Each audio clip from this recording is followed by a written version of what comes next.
to be very attentive to the instructions. But before we check on that song, or before we do the song, I want us to check on our speaker who has been gracious enough to wait for us. Francis, where are you? The IT guys? Is our speaker ready? Is our speaker ready?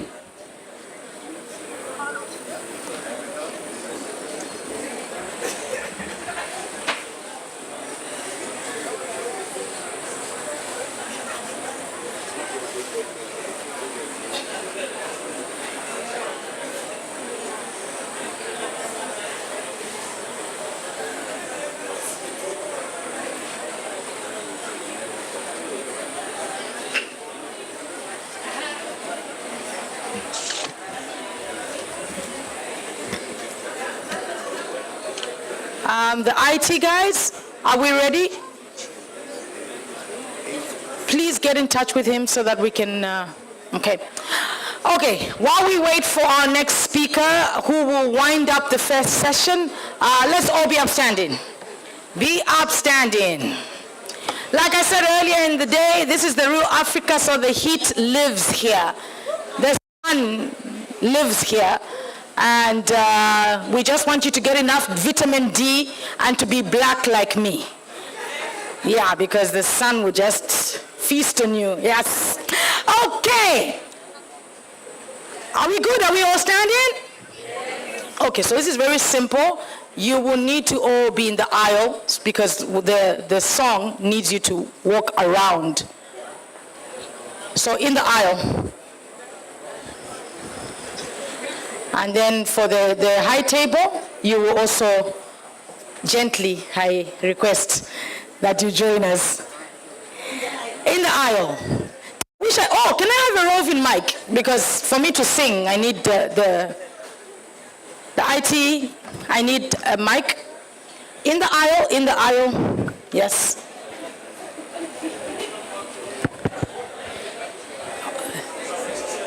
Yes, you're doing something. You see, because one of our objectives as SAQAN is to make sure that as you are here, you will eat all the meals. 10 hours, 12, 13 hours, 16. You must eat 16. In Zambia, you know, 16 is very important, right? Eat the 16. You must eat all meals. There's nothing like fasting. There's nothing like watching my weight. We are here to gain weight. And then when we do gain weight, we exercise to lose it. Okay, are we ready? Where's the microphone?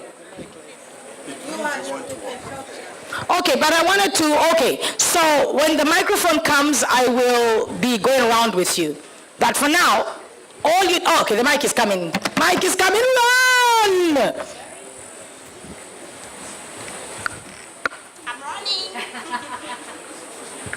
Okay. So I'm short and dark, but you can't miss me. Can you see me? Okay, good. So I will be saying a few words which you are going to repeat. So when I say, how funky is your chicken? How funky is your chicken? How funky is your chicken? How funky is your chicken? And then when we sing that for like a few seconds, then I'll move on to how loose is your goose? How loose is your... Okay, so when we're singing how funky is your chicken, I want some energy. Is how funky is your chicken? How funky is your chicken? Then when I go to loose your goose, I say, how loose is your goose? How loose is your... Are we ready? I can't hear you. Are we ready? So you'll be following me as I go around. Follow the leader, all right? Okay. How funky is your chicken? Okay, I need you to start moving. Come on. Come on. Where's the high table? Where's the high table? Okay, let's start. How funky is your chicken? Very good. How funky is your chicken? Hey, I can't see you flapping your wings. How funky is your chicken? funky is your chicken? Are you ready? How loose is your goose? How loose is your goose? How funky is your chicken? I can't hear you. How funky is your chicken? I can't hear. How funky is your chicken? How loose is your goose? Ask your neighbor, how loose is your goose?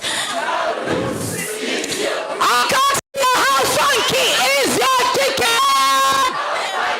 Now, this way we go this way. How funky is your chicken? Those chickens, they're not flying. Hey, how funky is your chicken? How loose is your goose? How loose is your goose? Now ask the neighbor, how funky is your chicken? How funky is your chicken? How loose is your goose? How loose is your goose? Fantastic. Give yourselves a big hand. Some of your chickens are not funky.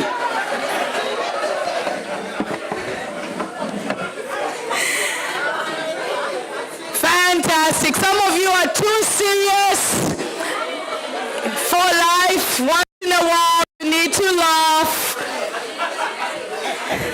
Pat yourself on the back and say, it's all right. Yeah. All the time, hard work. Rest once in a while. Okay, so now, what we wanted is happening. You are now sweating like crazy. Drink that water. It's supposed to quench your... Oh, no, water! We need water here. We need water, please. My darling, this whole side, yeah, there's nothing. Okay, good. Oh, you guys are fantastic. Give yourselves a big hand. Woo-hoo! Funky chickens. Okay, just checking. Is Charles ready? He is? Not yet? Oh, 1,000 apologies. I'm told that Charles can actually hear us, but I think it's on our end, and we'll keep trying in the next. Okay, you let me know when you're ready. Okay, good. Okay, ladies and gentlemen, we're now in the second session, and we have Professor Kajila Chinsembu, Director General, Higher Education Authority from Zambia, and he will lead us into these various topics of discussion. Very exciting moment. Please, your instruction right now is to keep an eye on your neighbor, because that neighbor of yours, I don't trust. They will sleep. So it is your duty to keep them awake. It doesn't matter what mechanism you use, whether it's a slap or a pinch, wake them up. Is that okay? Fantastic. Thank you very much. Let's give it up for Professor Chinsembu.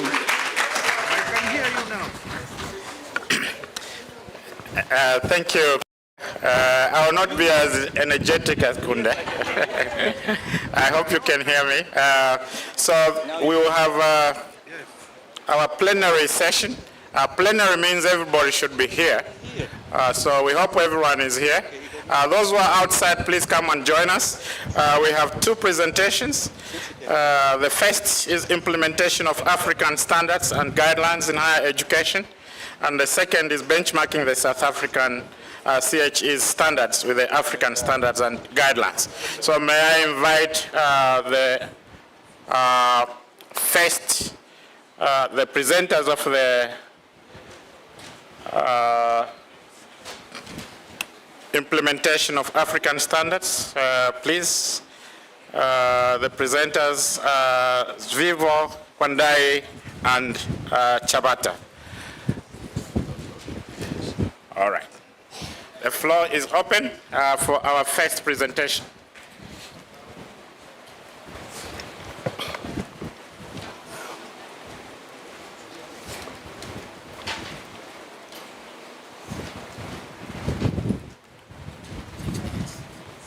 Yeah, it's going to direct the presentations.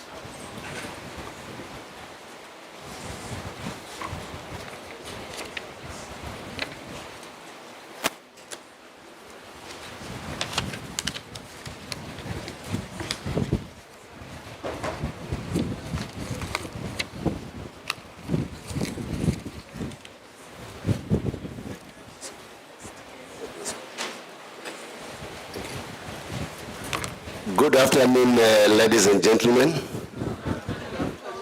Thank you for coming to this session.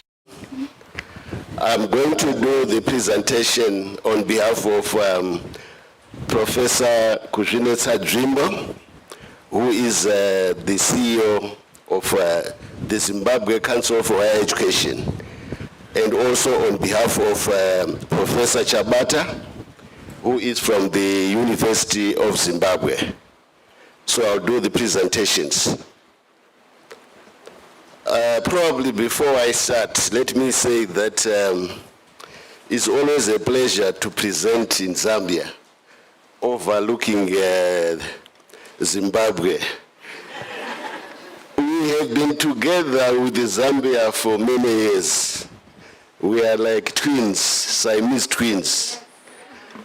You know, in 1953 to 1963, Zambia and Zimbabwe were one country.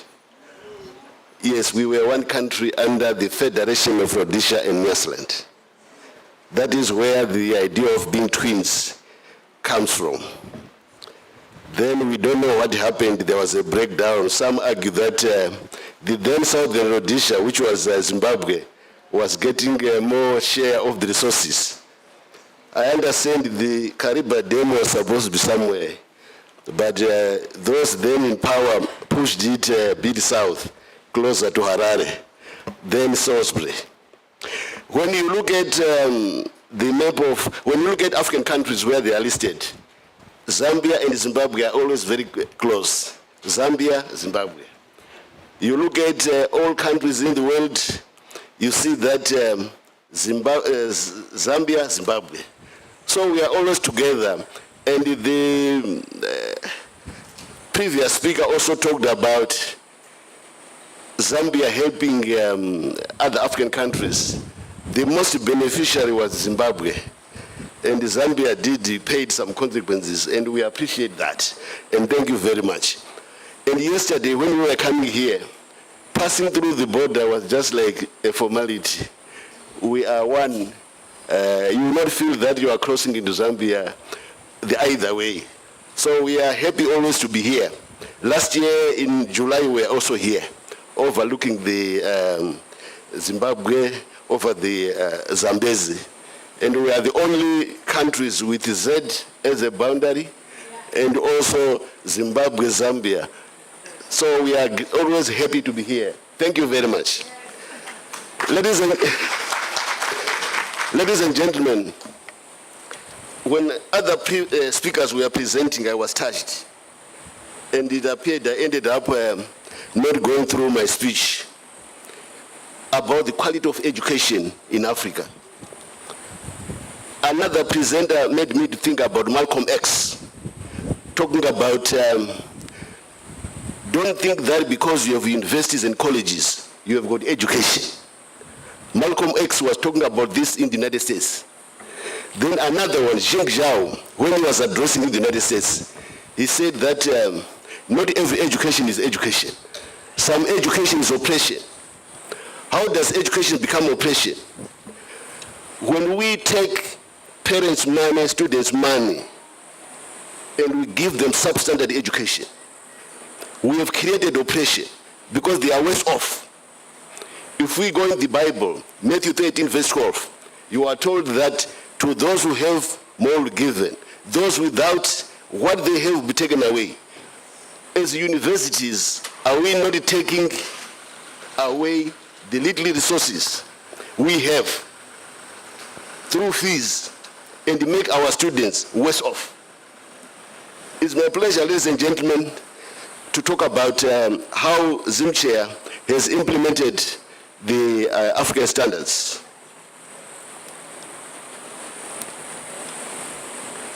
We are all aware that we now have quality assurance because of the various factors, one of which is massification. Under trees, on the roads, there are universities, massification, and that had to be dealt with. We also now have the rise of various modes of education, distance education, online, blended learning, etc. That has to be controlled.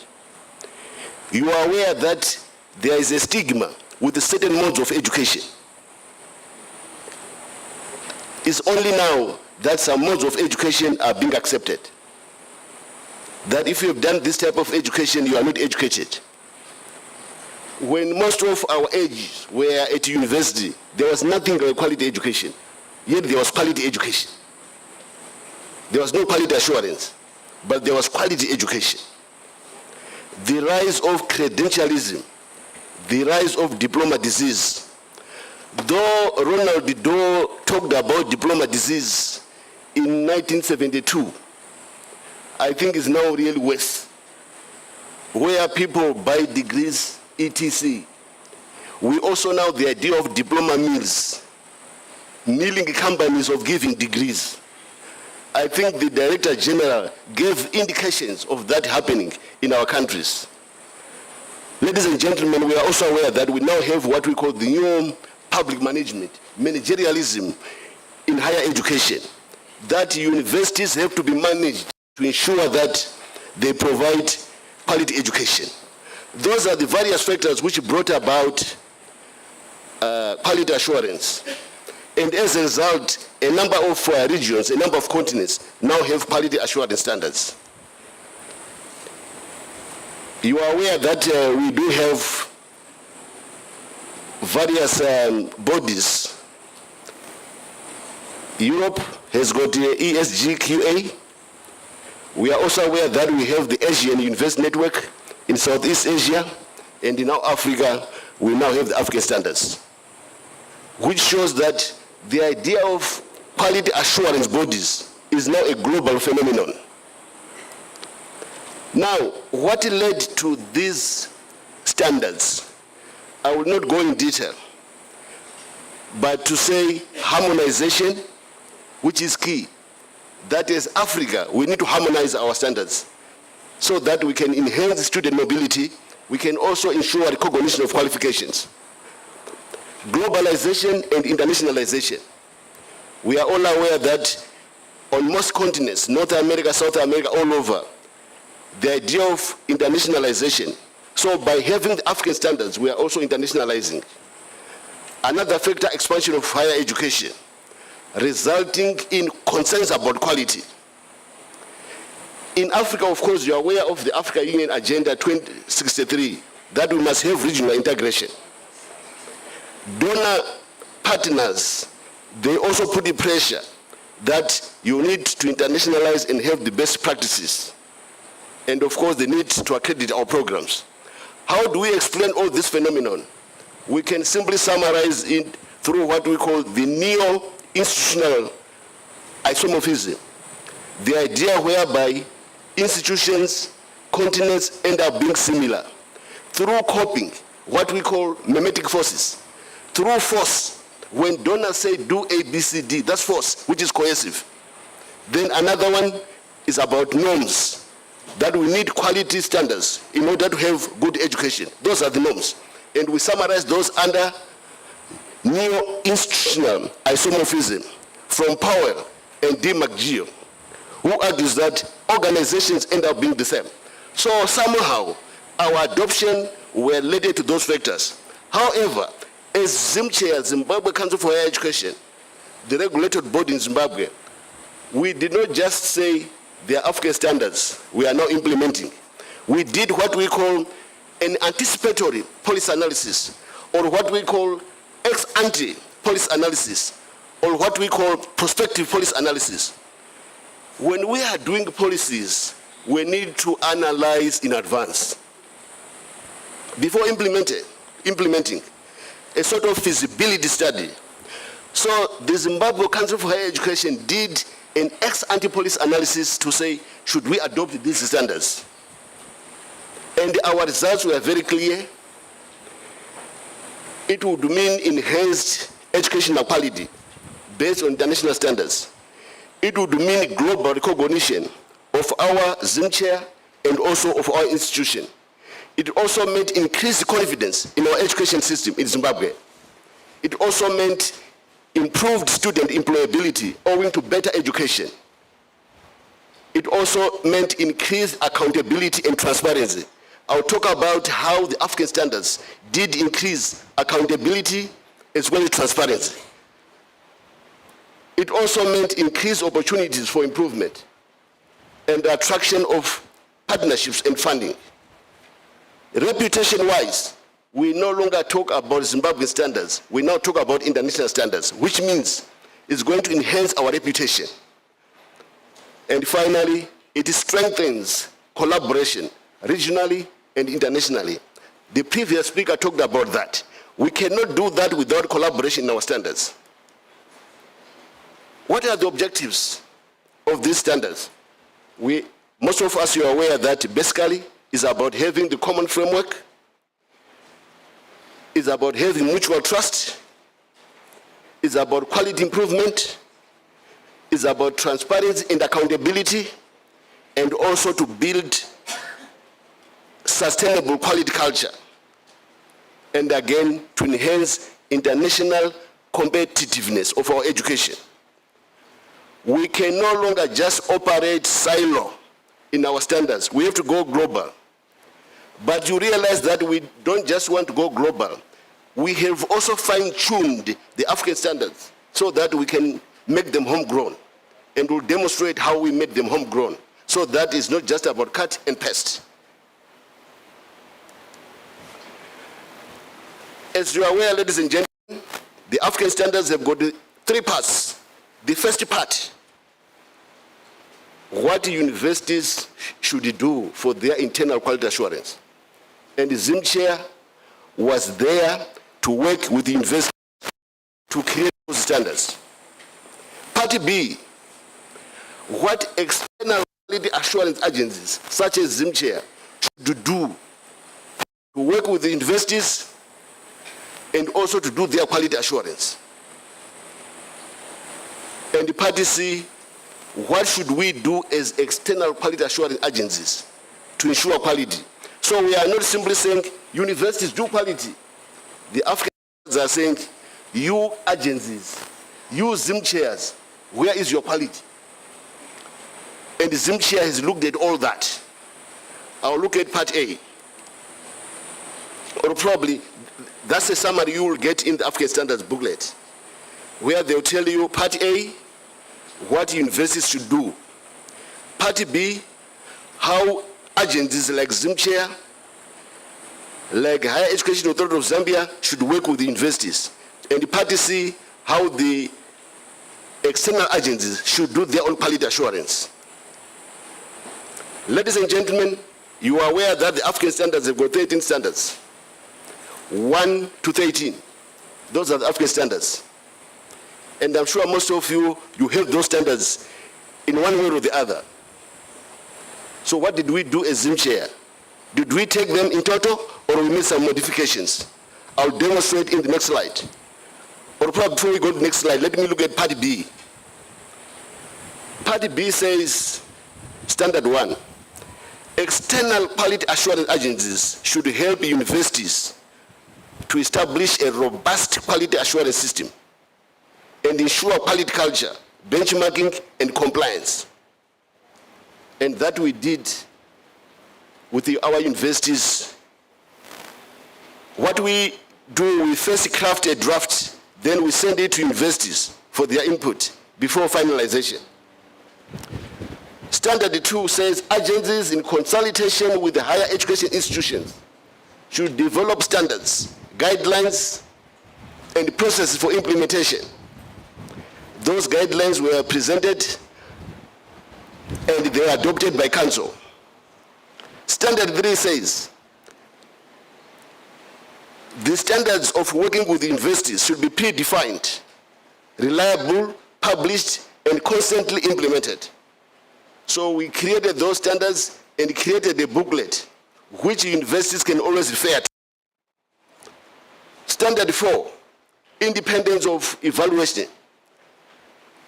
The peer reviewers, those who do program accreditation, those who do institutional audits, they need to be trained.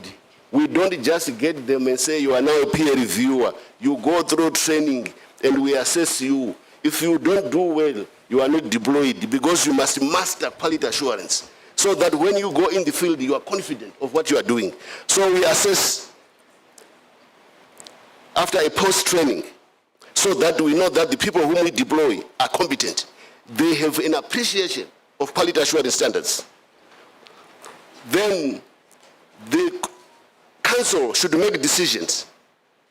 After all the processes, our council, the Zambia Council, should make decisions and then publish the results and put them online. You do audit, you say we audited the University of Zimbabwe. These are the results, so that the public can see. Those who are not doing well, the public must know, for transparency and accountability. Because we are starting, we have not started publishing, because we want our university to fully appreciate.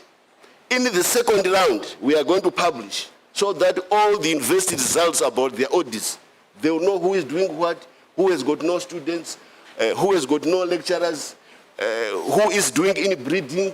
Students must know so that they choose wisely. We want to use what we call the supply-demand model. We train universities, we also train the consumers, so they know the type of education to consume, because not every education is education.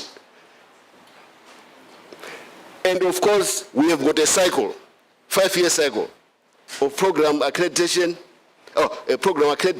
and audits. And also appeals. Universities that are aggrieved about an audit, about an accreditation, should appeal. And we've got procedures for appealing.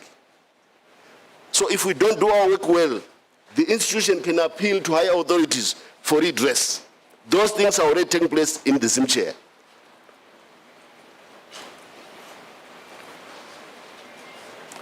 So how did we develop our standards? We used the African standards. We looked at other organizations, the Asian University Network. We looked at the European network. Then we infused our Zimbabwe education policy, which is called Education 5.0. Our universities, through government policy, must implement what is called Education 5.0. What does it mean? They should do the teaching, they should do the research, they should do community service, they must do innovation and industrialization. So it's no longer just researching for researching. You must research to produce goods and services. And we have got competition annual, where each university must stand with its innovations.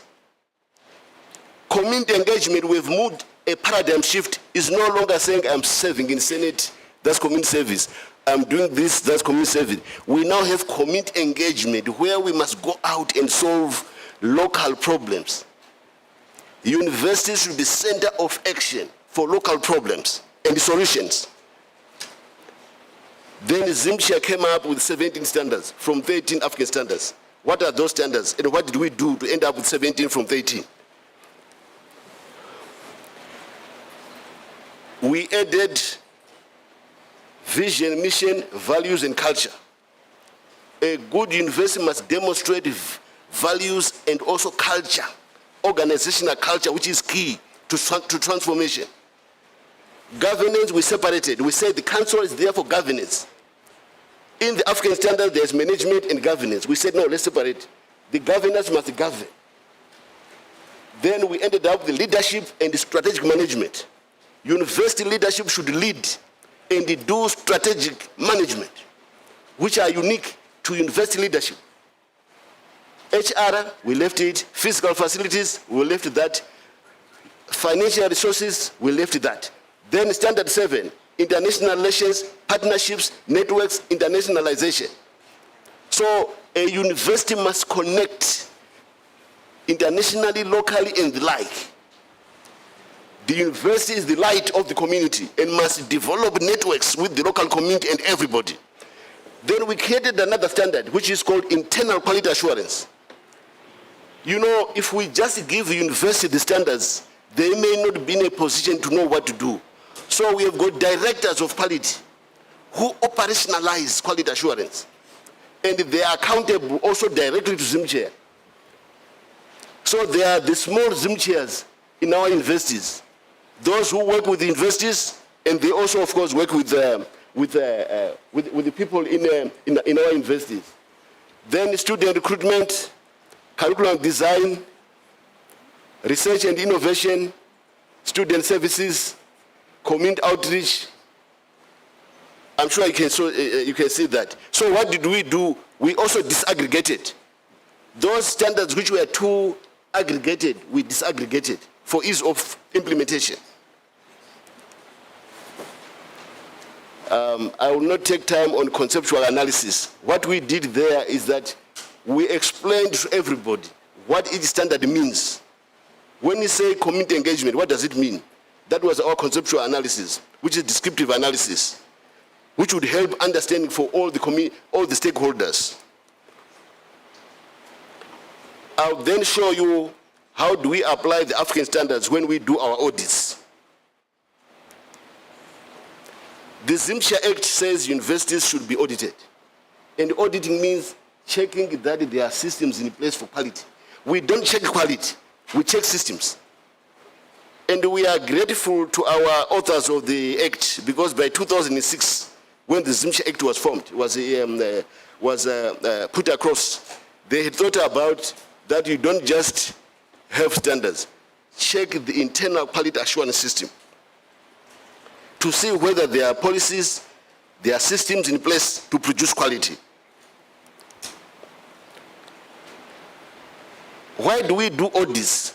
Our audits are there to check whether there are policies, procedures, systems, and practices in place which can produce quality. What are the main objectives? It's just to check if those systems are there. We are going to share these slides so you can see the objectives of the ZIMSHA academic institutional audits. I will not belabor you on those. And there are two types of audits, which I'm sure applies to other countries. The regular one is after every 5 years. The special one is where there are concerns that this university is not doing well in a program or the whole university. Then we are mandated to go and carry out an audit using the ZIMSHA standards. What are the key elements of our audits based on the African standards? So we do an initiation. The CEO writes to the university, do your self-evaluation. The universities are trained to do that. They do their self-evaluation, data collection, writing the reports. The next step,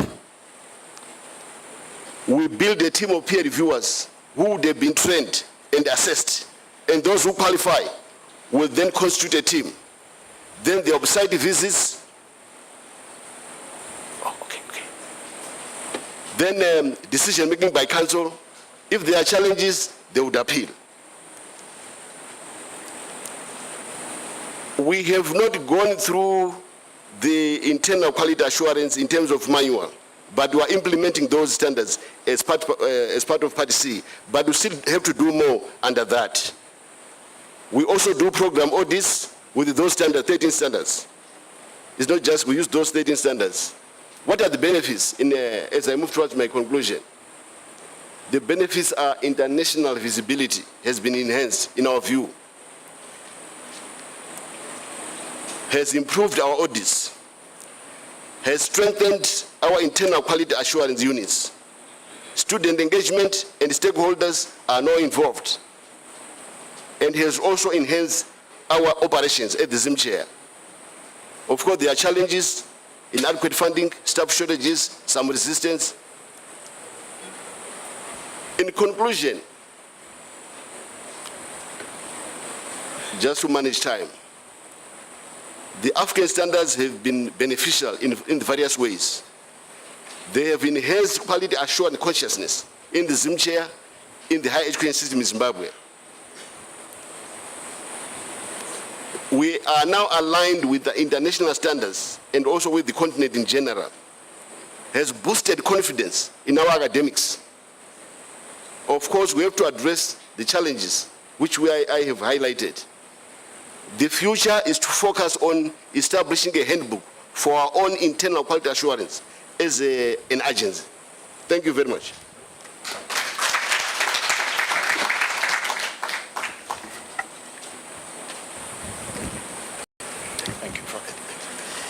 Thank you very much, Professor Kwandai, for that enlightening presentation. We are grateful that you could share your insights and experiences from ZIM and the 17 standards there for all of us to cross-examine and interrogate and learn from Zimbabwe, what they have done in that space. We are grateful that you could share your insights with us. Please keep your comments and questions so that we take them at once at the end of the next presentation. And the next presentation is benchmarking the South African CHE standards with the African standards and guidelines. And this presentation will be shared by Britta Zavada. You are welcome, and the floor is now yours.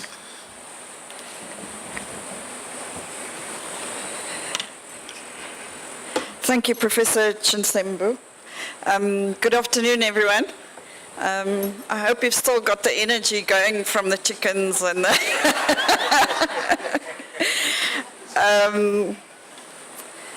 I will also consider all protocol observed, if I may, and I would just like to recognize my CEO, Dr. Whitfield Green, and my colleagues from the CHE in South Africa.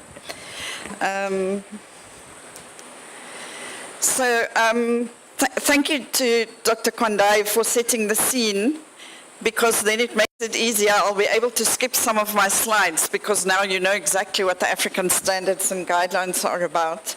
That's the outline of my presentation. I'll just talk a little bit about the Council on Higher Education in South Africa, look at the African context, and then see how we should be talking about benchmarking. I'll talk a little bit about the higher education practice standards, and then I'll be comparing them, but I can't really do it in detail because of time, so I'll just be giving you almost the conclusions about what we found, what I found. So the mandate of the Council on Higher Education in South Africa is conferred by the Higher Education Act. I'm not going to go through all of that, but basically this chapter 2 of that act, which is the first substantive chapter, creates the CHE as the Quality Council for Higher Education.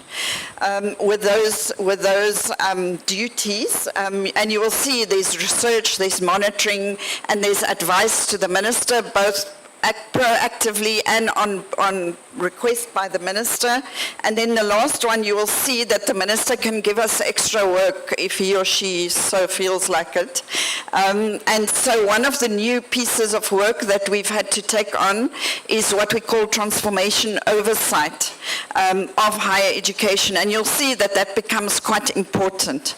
I think it's very important that everybody understands that in South Africa, when we talk about transformation, we don't just mean change, as in the way life changes and the world changes.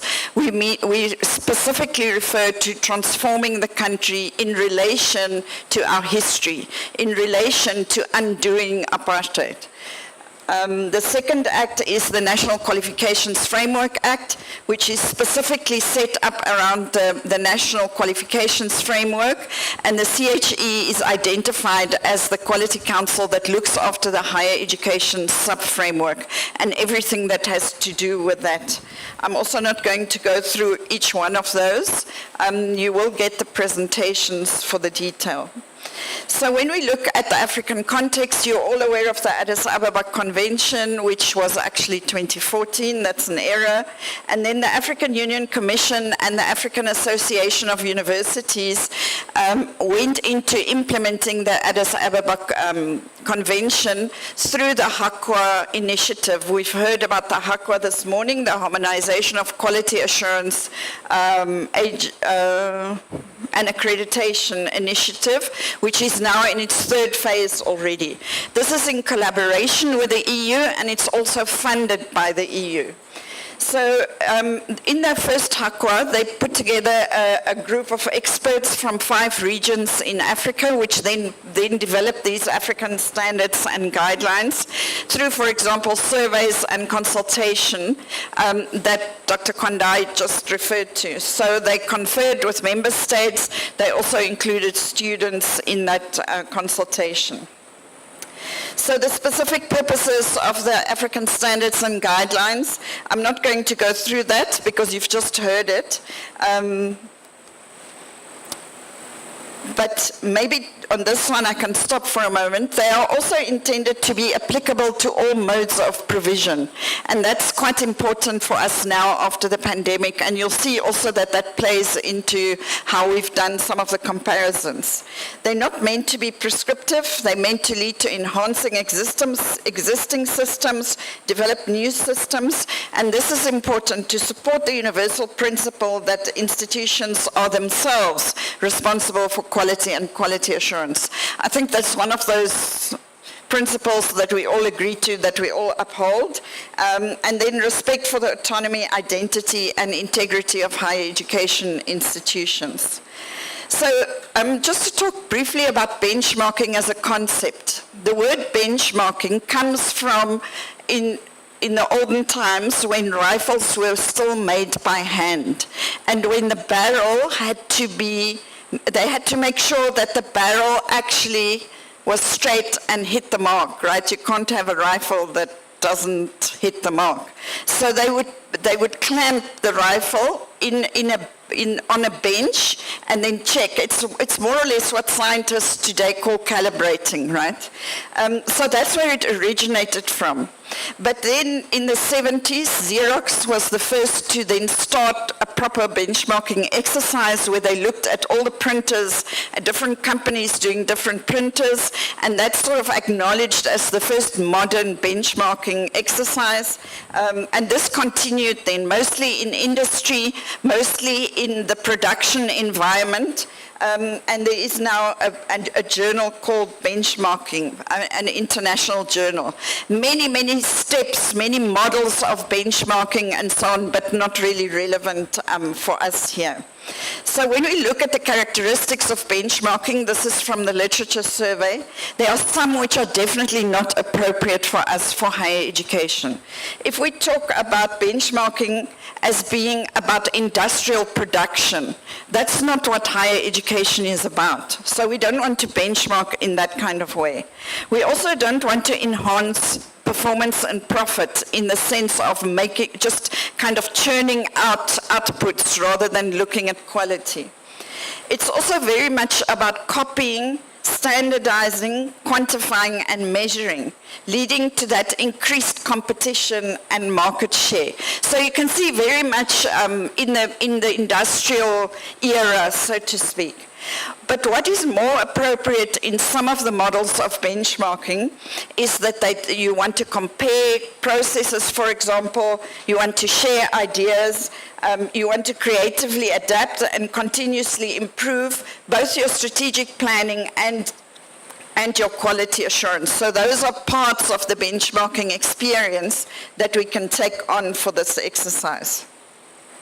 So when, we were requested by our Higher Education Quality Committee to do this benchmarking when we started with these new standards, but we were very clear that we didn't want to see it as a kind of standardization or a full alignment or a mirroring of the international and continental standards. In that way, a little bit different from what Zimbabwe did. Rather, we wanted to see that the South African higher education practice standards are contextually appropriate, serving South African higher education at a particular time. So we saw benchmarking as a tool to ensure that we do not leave gaps that should be included, and to measure our standards against other available and recognized standards in terms of content and scope. So just to give you a little bit of background, the CHE last year was 25 years old, and we had then undertaken a review exercise of the CHE. It was through a thorough process of reflection, research, benchmarking, and consultation, through which we then came up with this new quality assurance framework. Before that, we had operated very similarly to what Dr. Kwandai talked about, for example, in terms of institutional audits and so on, and some of that work continues and will obviously continue. But the QAF in South Africa is not only a technical shift, it's a philosophical, conceptual, and strategic shift, which is underpinned by digital technologies. So it heralds a new way of working where we go into the shared responsibility with institutions through cooperation and collaboration.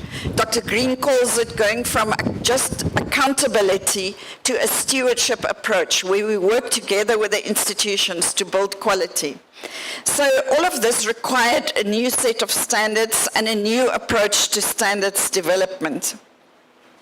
So we then developed, we had a working group that developed what we call higher education practice standards, which really used this, what we call a reflexive generative approach, and looked at how we want to carve up the higher education practice in South Africa, and specifically looked at where some of the issues are that we needed to pay attention to. So in the QAF, the idea is to streamline, integrate, and simplify all our external quality assurance functions so that we have one set of standards. So when we do accreditation of programs and when we do institutional audits or reviews, we use one set of standards. At the moment, we use two different sets of standards. We want to align internal and external quality assurance. You can see that it's similar to the ASGs there, but also we want to use these standards for capacity development. So if you know the ASGs, you'll know that it's a statement with maybe between 6 and 12 guidelines as points. The South African HEPs now are full documents. Each standard, the least pages is 12 pages. So they are fully developed documents, each one on their own, and I'll explain to you what that looks like. So we can use them for capacity development. So they are meant to be the structural framework and integrating mechanism to have this integrated, digitized view of an overall and holistic track record of an institution. At the moment, what happens in accreditation and what happens in institutional audits about the same institution doesn't come together. So our colleagues in accreditation and our colleagues in institutional reviews can see theoretically the same issues in an institution, but never do they talk to each other and never do we collectively sit down and sort out that problem. So we're developing these digital track records, quality assurance dashboards, where we can see all of what happens in an institution. So if through accreditation we see an institution has problems with, say, program approval, and we see through institutional reviews an institution has problems with program approval, it'll show up on the dashboard, and then we can work together with that institution to address the problem. It's not fragmented. so the HEPs have now been, are being developed to focus not only on the internal quality management system of an institution. Our current institutional audit standards that we used for the audits that we did between 2021 and we are currently still using focus on the internal quality management system of an institution. But these HEPs actually focus on the academic project, on what happens in a higher education institution, and you'll see just now. We use communities of practice, so not just quality assurance experts, the experts who are actually doing the work in our communities of practice. And we try and be as representative as possible in terms of demographics, different kinds of institutions, and so on. Then we use a reflexive generative methodology, including broad and narrow stakeholder consultation. Broad stakeholder consultation is if we have an open online meeting, sometimes over 500 people in that meeting, but then narrow consultation looking specifically at targeted groups that will be affected by this particular standard. And I'll show you an example just now. Then also to think of our standards not as setting standards, but as codes of practice, expectations of what we want the institutions to be doing, not standardization and not standard setting. So our guidelines are not statements. They are open-ended, reflexive questions which will hopefully allow the institutions to do genuine reflection and continuous improvement in terms of contextualizing and allowing for innovation. And then we have these transformational themes that cross-cut through all of our higher education practices. The first one is achieving a sustainable and equitable society, and specifically the role of higher education institutions in that. Higher education institutions as sites of personal, cultural and societal change, authentic leadership and management, and then the fourth one, agency, identity, and that relationality between staff, between colleagues, but also between staff and students, as well as to the external environment in all its forms. So these are the higher education practice standards, and you'll see that they look quite different from the ASGs, but they are not that different.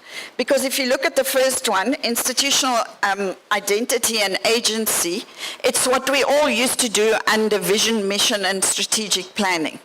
But it has this different way of looking at it. It goes beyond saying you must have a vision, you must have a mission, you must have strategic goals and objectives, which we have found over the years now has resulted in a kind of compliance approach. The institutions have strategic plans, they have visions, they have missions, so they just and they submit the documents, right? So we are now trying to delve deeper into things like institutional culture, into the identities of the institution, how they see themselves in actually making a difference to the country. The program and module design, the ones in black, I've just highlighted for you because there are other papers that are going to deal with those. I think Dr. Green focuses on the program one, and then that will focus on the modes of learning and teaching provision. The orange ones are the ones that we have in draft form, and the red ones we are currently developing. So when we start comparing, so in terms of basic principles, purpose, process, and use, our standards are very much aligned with the African standards and guidelines. They are both premised on this principle of institutional responsibility for quality and quality assurance.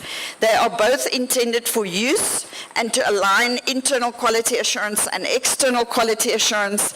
They are both intended to support new and existing institutions to develop robust quality cultures, and both are developed by peer experts with extensive consultations and research and evidence-based approaches. But they are different in some ways. As I said, each one of our standards is a full document with a preamble, a rationale, contextualizing it in the relevant South African regulatory framework, policies, and relevant research. Dr. Kwandai said that it's almost like we did it the other way around, you know, than Zimbabwe did it. They started with the ASGs and then aligned them. We did our own thing and then now are bringing it back to the ASGs. We do also include, for example, the SADC NQF in our standard on program approval. The ASGs have a very specific purpose of building trust in African higher education, whereas the South African HEPs are focused very much on higher education as a public good in South Africa, strongly focused on a renewed vision of transformation of higher education, transformation by higher education, and transformation in higher education. Transformation in higher education, are our institutions actually transformed? And unfortunately, we know that some of them are not. There are still some kind of apartheid type practices happening in some of our institutions. Transformation of higher education, how is the sector, the entire higher education sector transformed? And then by is how does higher education actually contribute to changing South Africa, to making it a more transformed and equitable society? So just in summary, I mentioned the institutional agency and identity, which goes beyond the need for planning documents, leading to those tick box compliance type responses. We encourage ethical governance and this continuous reflexive engagement. We focus very much on parity of provision across sites and across modes of provision, and I'll talk about that a little bit. It infuses the digital affordances of the post-pandemic time, and this is important now because the ASGs were developed before the pandemic and we developed ours after the pandemic. And you can clearly see that in terms of a much more emphasized role of technology in teaching and learning. And then it focuses on digital literacies and competencies and the experiences, not just infrastructure and resources. You'll remember there was human resources, infrastructure, and so on. Whereas the HEPs focus really very much on the staff and the staff capabilities. And Prof. Chinsembu, this morning you talked about the need for the staff in the institutions actually being capacitated.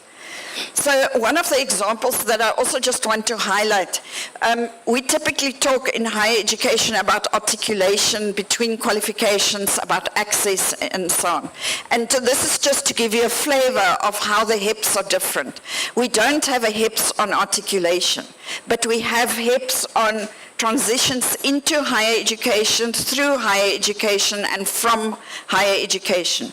But this is underpinned by a deep understanding of students as transitioners. How do they transition from the school environment into higher education? How do they transition from first year to second to third year, and then maybe either to postgraduate or into the world of work with lifelong and life-wide learning? So these are just some of the examples of the kind of things that we look at when we look at students as transitioners. For example, languages. Students come with English as their fourth or fifth language. Socio-economic class. Students come from vastly different socio-economic backgrounds. And how do we take account of that, for example, in our support structures? I'm not going to go through all of that. So in conclusion, the HEPs cover all the same areas as the ASGs. As we were developing them, it was a very useful exercise for us to check ourselves against the ASGs because we had left out some things like, for example, communication, stakeholder relationships, and internationalization. So it enabled us to bring them back in and to put them in appropriate places. So it was a very good exercise to do this benchmarking. But the idea is really to go beyond creating a quality management system that only looks at policies, procedures, strategies, and goals. We're really focusing on the staff, both academic, professional, and support staff, all of the staff in the institution, as practitioners of academic activities as practitioners of higher education practices.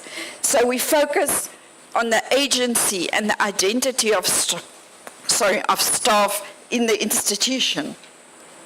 I talked about the development pre and post-pandemic and that big emphasis in the digital technologies, that deep concern we have with societal and educational disparities and inequalities, which we still have to deal with. And then we prioritize capacity development. And this agency, I have spoken about that. So overall, in spite of this difference with the digital technologies, there is a shift in the HEPs to a more humanizing approach, really focusing on the human beings in the system, on the staff, on the students, and how they interact with each other and how they experience their exposure to higher education. Thank you. Thank you, Professor.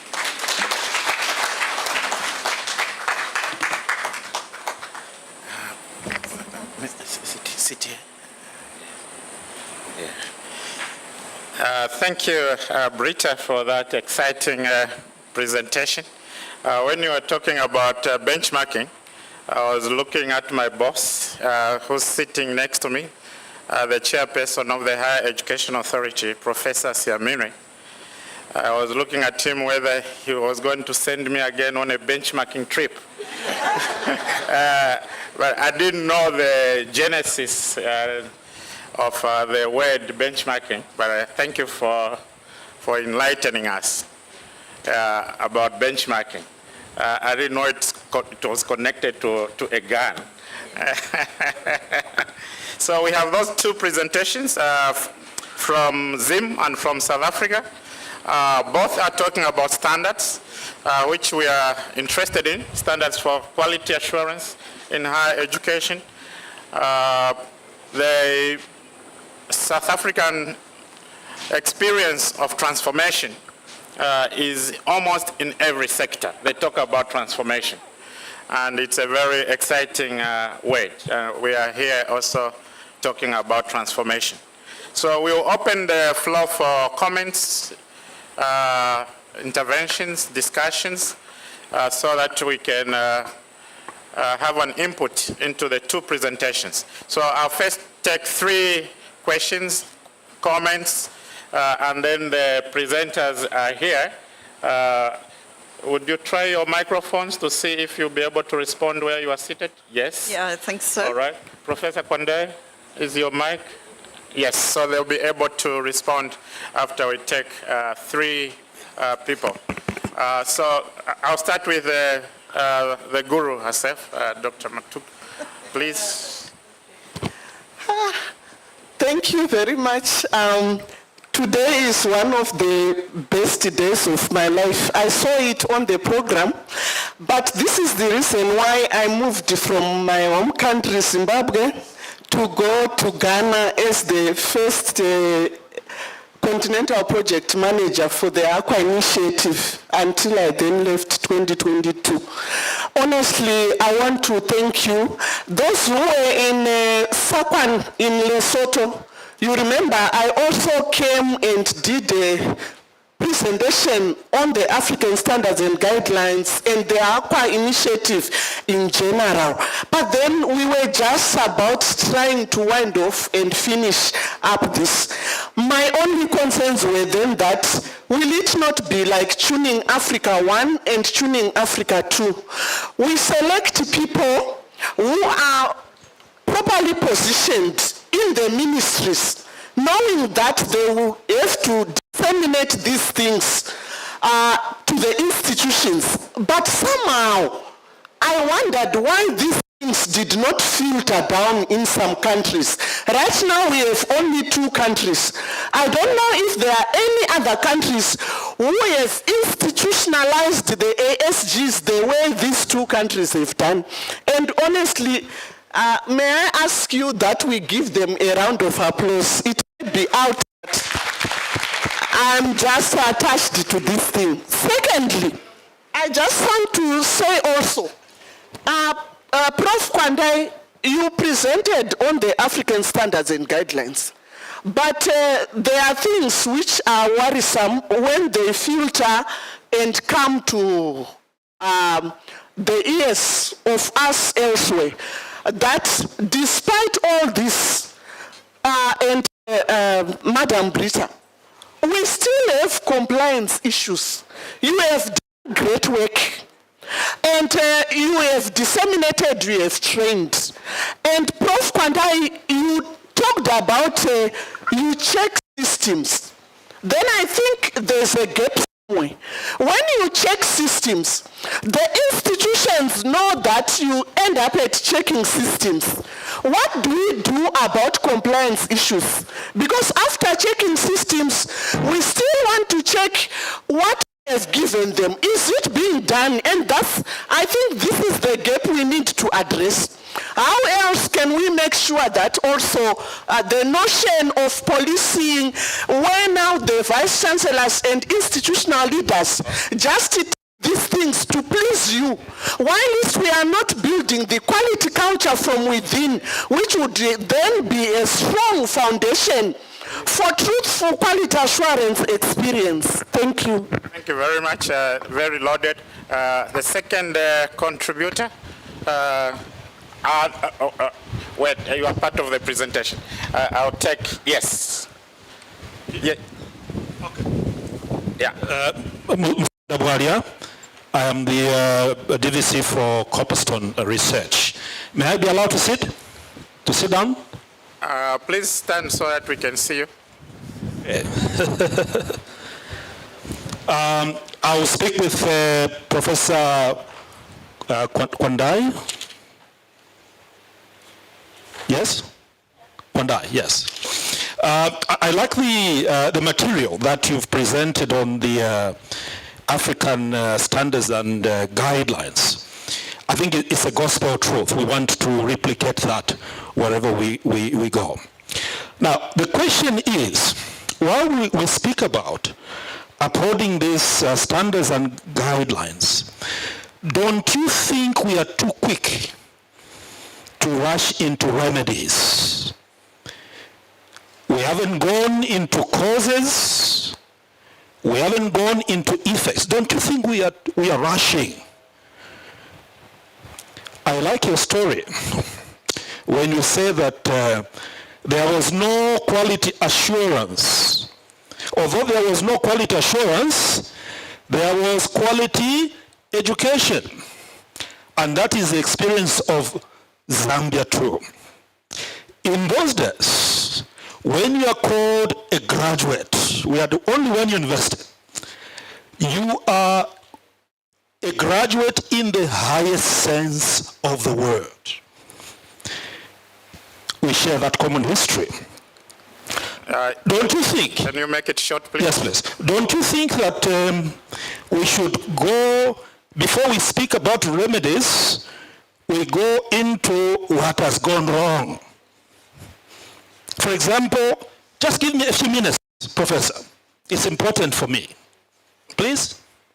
With your indulgence, 1 minute or two. Don't you think it's important for us to go deeper into what has gone wrong? For example, the effect of the economy. How has that affected the standards of education? Politicization of education. Politics have gone into education. Corruption has gone into education. The rape of the ecosystem has gone into education, and the breakdown of the moral fiber. These things are going into the education system, and as such, they are compromising the quality of education. The question is, why are we rushing to go into remedies?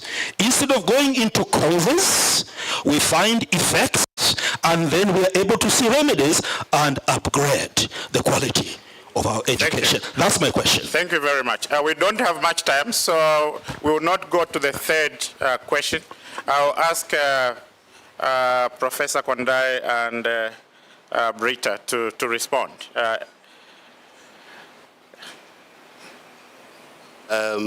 Thank you very much. I don't know which one probably should start. Let me start with the last one, that we are rushing on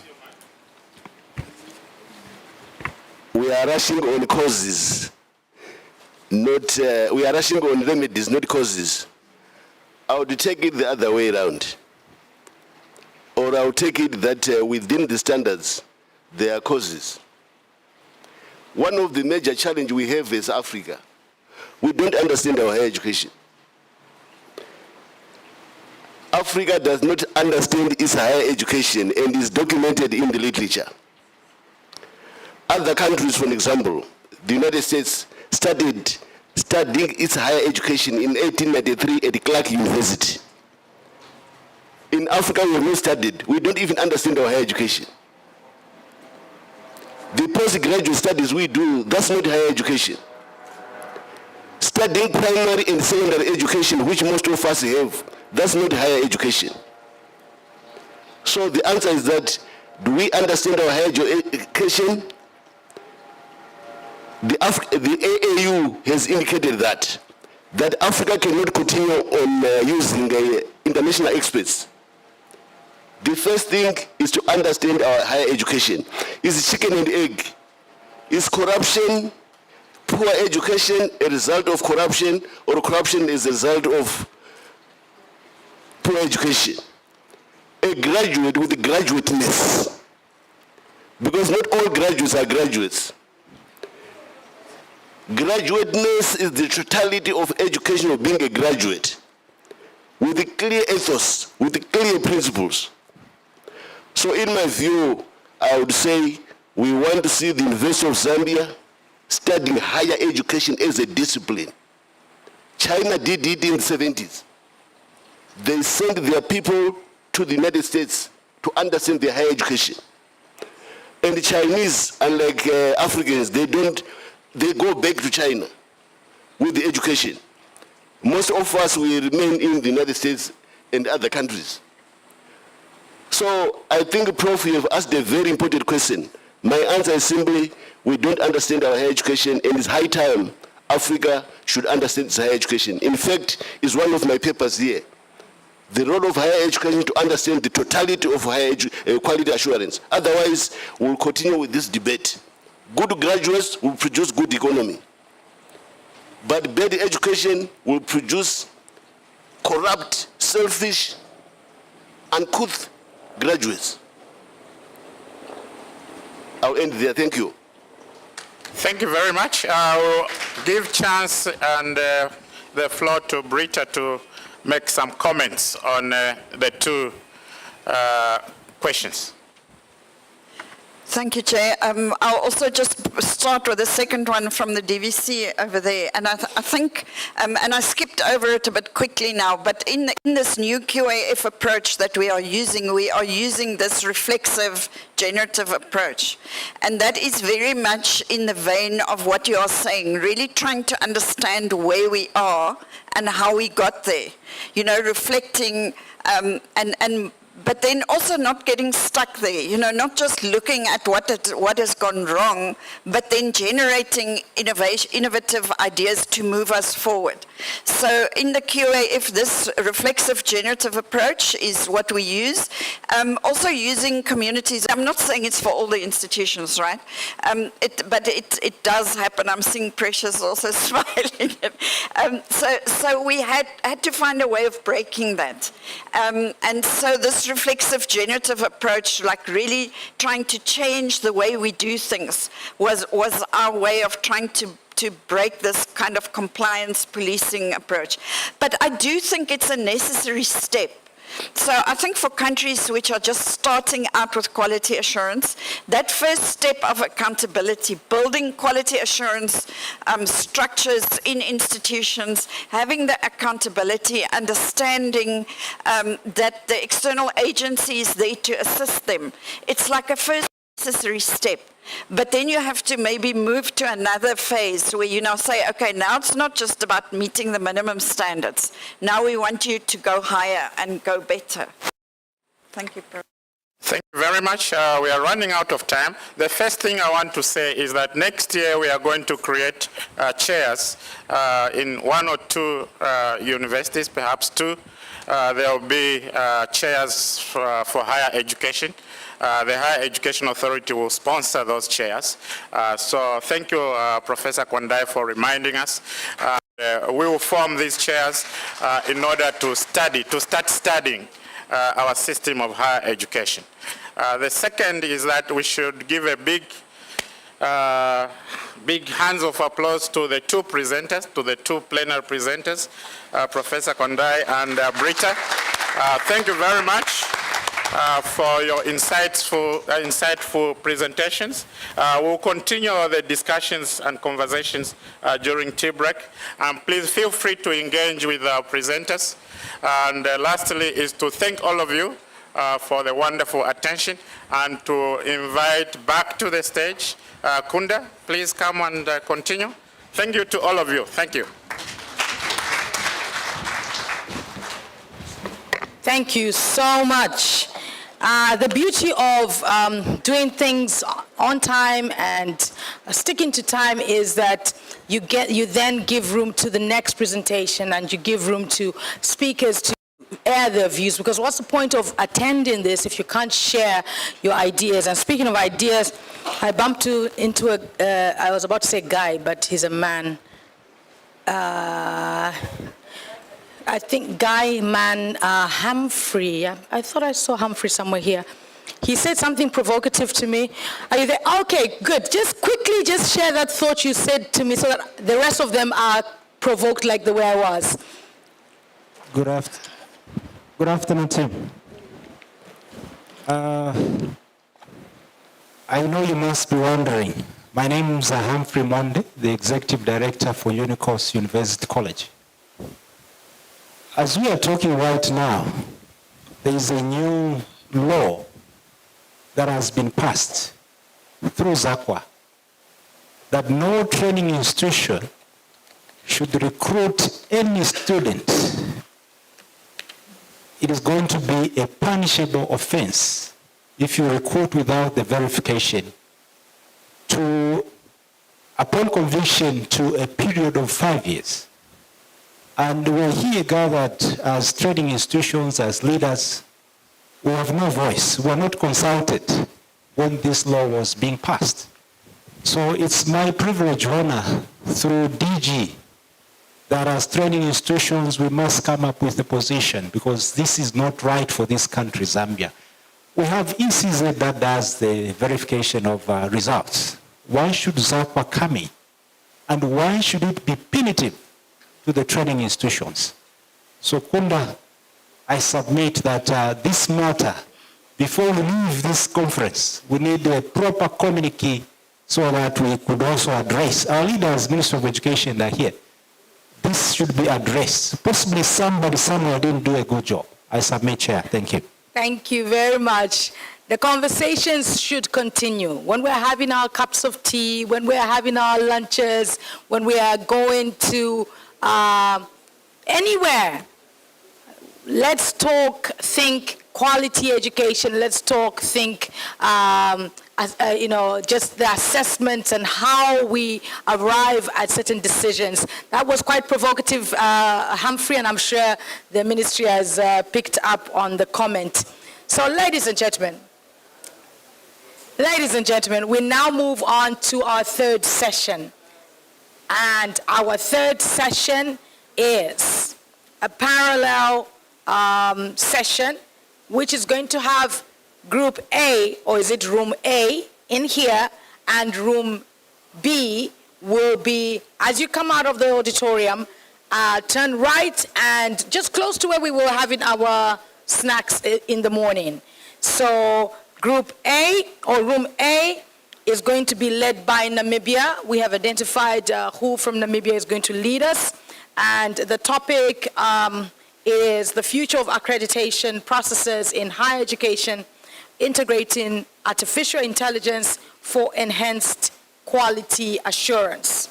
And then for Room B, which is going to be led by Zimbabwe, the topic is establishing internal units of quality assurance in higher education institutions, a worthwhile experience for enhancing quality culture. So those are the first topics, and you will notice the second topics. But for now, I will ask that everybody be upstanding. This is for two reasons, so that the others who are supposed to go to room B can easily walk out, but also for those of you who have been dozing,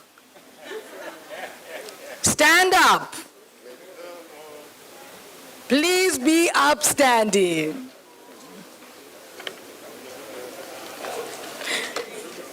So A is here. Room B is in the just close to where we were having our breakfast. Okay, be upstanding, be upstanding. And if you are my age and older, let's just stretch. Stretch. Yeah. Okay. Okay. The next thing is for those who are going to room B, please follow the young lady, the beautiful young lady behind. Yes, it's you. You're the beautiful young lady. Yes. And we'll have room B, the people from room B to go to room B. We're supposed to? Oh, Mr. Mumba, he took you to take a call. I'm not too sure. Okay. And the rest of you here are staying here? Oh. Okay. Okay. If you're staying here, please be seated. At least you've stretched a little bit. Those that are leaving, can the room A say bye to room B? Bye. See you soon. In 30 minutes. 30 minutes, room B, group B, you must be back. For group A, please, let's put our hands together for our chair, Namibia.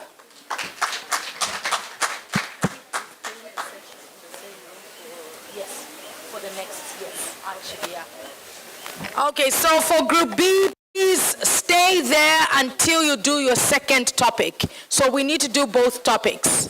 Yes, thank you so much. Everybody's staying.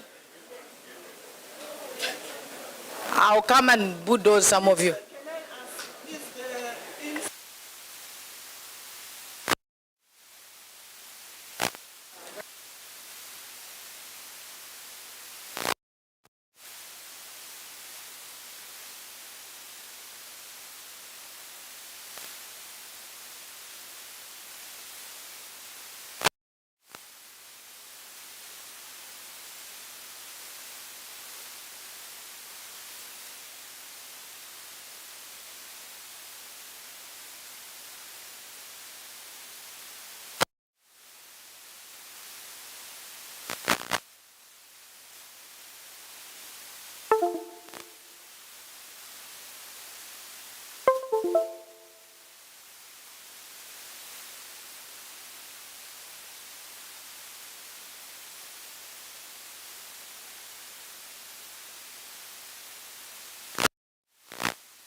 Okay. Settle down. Thank you. Good afternoon. Kindly settle down, colleagues.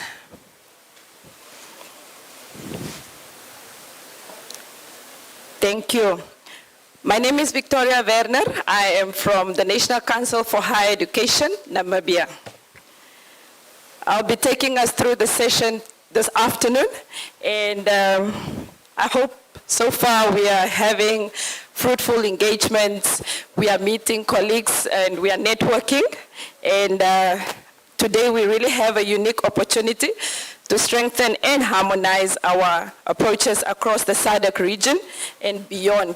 This is by sharing our experiences as well as good practices. Okay, now before we get started, a few house rules.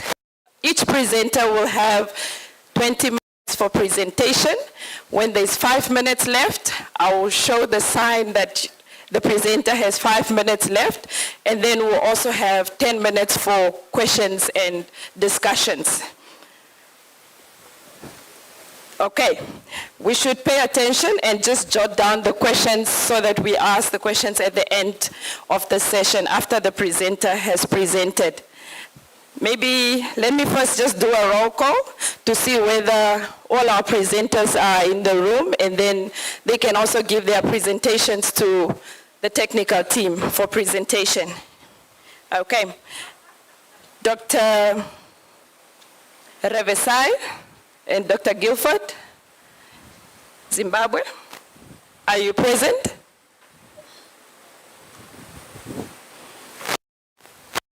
Once, going twice. Okay. My boss is here, Dr. Demas. After the health break, Dr. Sebopelo, Dr. Sebopelo from Botswana, are you present? Going once,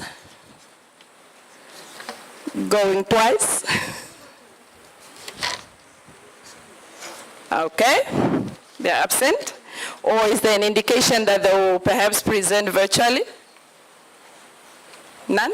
Thank you, IT. And the last person in this session of ours, Dr. Muzon. Dr. Mwamba is here. Yes, you're present. Okay, Copperbelt University. They're here in the team. Okay, thank you. Without further delay, we'll then get started. I'll hand over to Dr. Demas to present their paper on stakeholders' perception of the role of quality assurance in improving the efficiency of academic programs in Namibia. Doctor, you have 20 minutes. Yes, the Prof.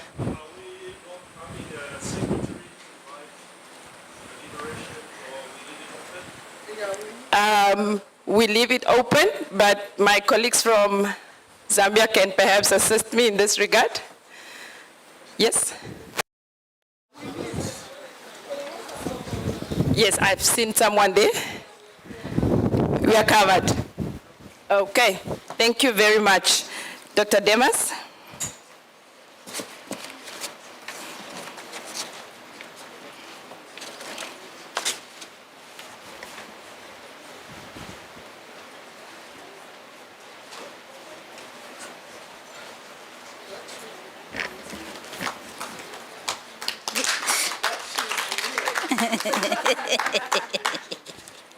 Good afternoon, colleagues. Yes, thank you very much for your interest in this session. Oh, this thing, eh? Goes like this. Let's try the other side. Okay. It's working. Great. Okay, as it is shown on the program and on the screen, this is the study on stakeholders' perceptions on the role of quality assurance in improving academic programs in Namibia.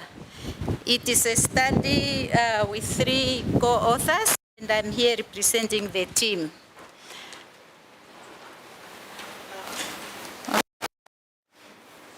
Okay, just a brief background of where I come from. My colleagues are from the universities, one in Botswana, Poto University, and one International University of Management in Namibia. I myself, I'm from National Council for Higher Education. And just a brief background about the NCAG Namibia. It's a national agency established by Act of Parliament, and it has 4 core mandates. One is to promote a coordinated higher education system, promote access of students to higher education institutions, promote quality assurance in higher education, and then advise advice on the allocation of public funds to public higher education institutions. So in this presentation, a brief background, what led to the study, and the purpose of the study, what the literature is saying about this subject and how was the study conducted, then the results and discussions of some key findings, and then implications and what can be done in future.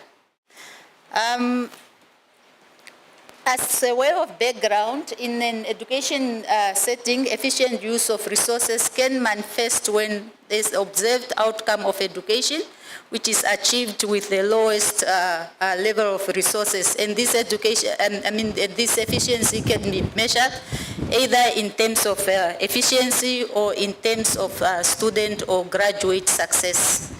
However, there's also been an observation that sometimes the resources that is invested in the higher education system might even be higher than what could be, what is desired, but the result or the outcome is really not, it's more of the results that is limited than the resources that are invested in.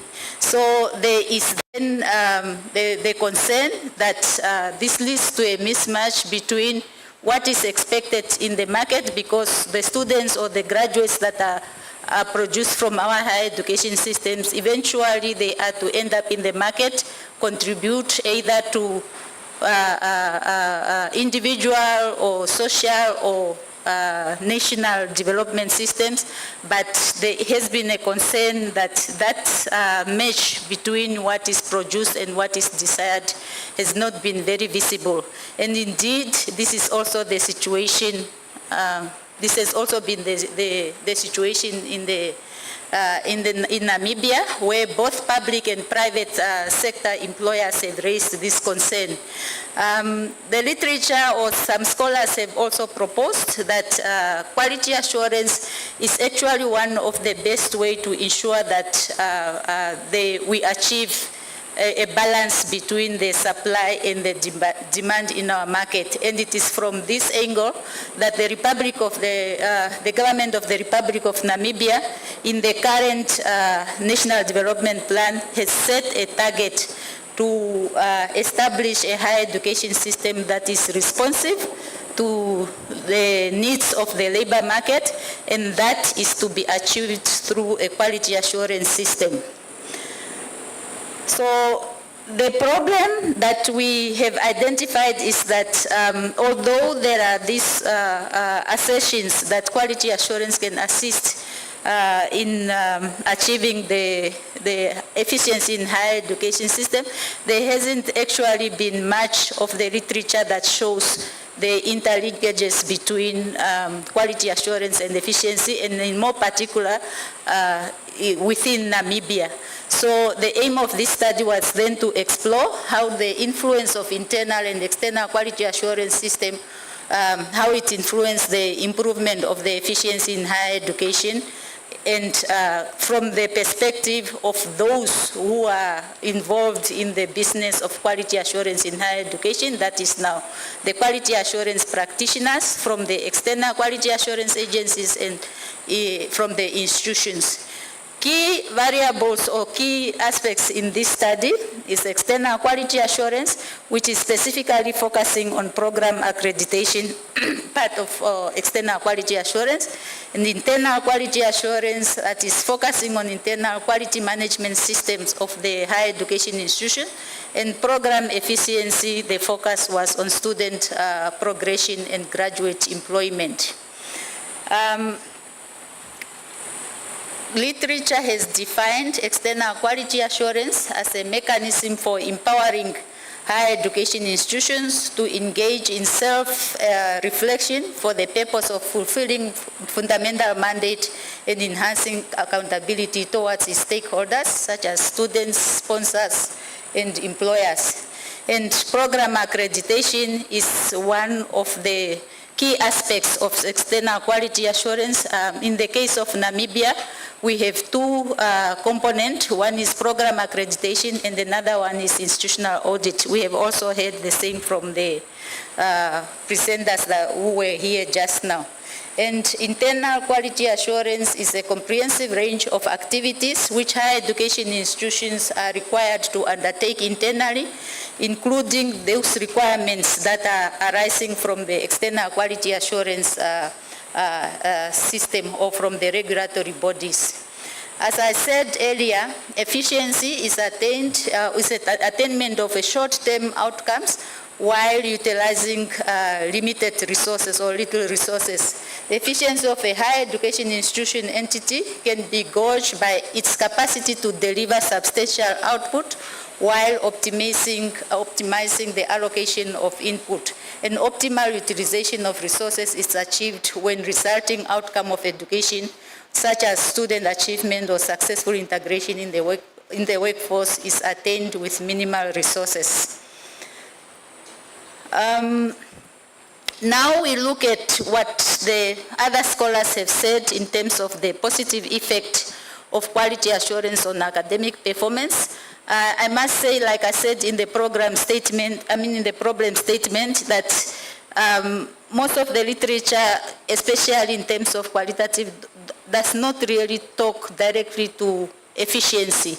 It is about performance, it is about improvement and all that. So that is the literature that is used, hence relevant literature to the study. So in terms of positive effect, it has been observed that external quality assurance procedures can actually or has a potential of positively influencing the institution at the preparation stage, when the institutions, the higher education institutions, get to be aware of what is required of them. It also influences performance during the process when there is an interaction with the students or stakeholders, and as well as with the accreditors. And it can also, it also influences performance after the process when there are recommendations which assist the institution to improve. It has also been observed that program accreditation has impact on the culture of quality and performance of higher education, and it elevates the standards of the curricula as well as enhancing learning environment. And others have also found that internal quality assurance is important in driving improvements in higher education standards, and the consistent monitoring and maintenance of the quality assessment within the academic institutions, which arise from monitoring the implementation of recommendation, actually has positive impact on the overall educational environment.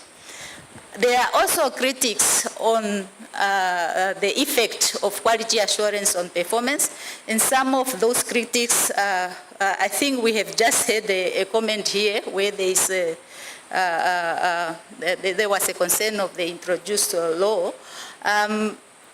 It says that accreditation in some areas is perceived as just another form of government oversight in the regulation of higher education institution, which oversight is actually already there. So this accreditation is seen, is viewed as actually a double, oversight on and a burden on higher education institutions. It has also been reported that the focus on accountability and compliance might inadvertently hinder the quality of both the learning and the teaching, outcomes. That the fact it can, in this way, some observation are that it causes resistance and the attitude towards accreditation because of its accountability nature. It can be viewed in a negative nature. And similarly, the punishment that is imposed by accreditation, the process of accreditation, for example, in the case of Namibia, you are either accredited with condition or not accredited at all. So that kind, and with condition or not accredited, you have to meet what is required or what is in the recommendations. So that kind of punishment, although it is meant good, it might overshadow the perception that when you are asking somebody does accreditation positively contribute to improvement? If this person was punished through these findings, that might be overshadowing the positive nature of accreditation and just reflect on the negative outcome that happened on that specific program.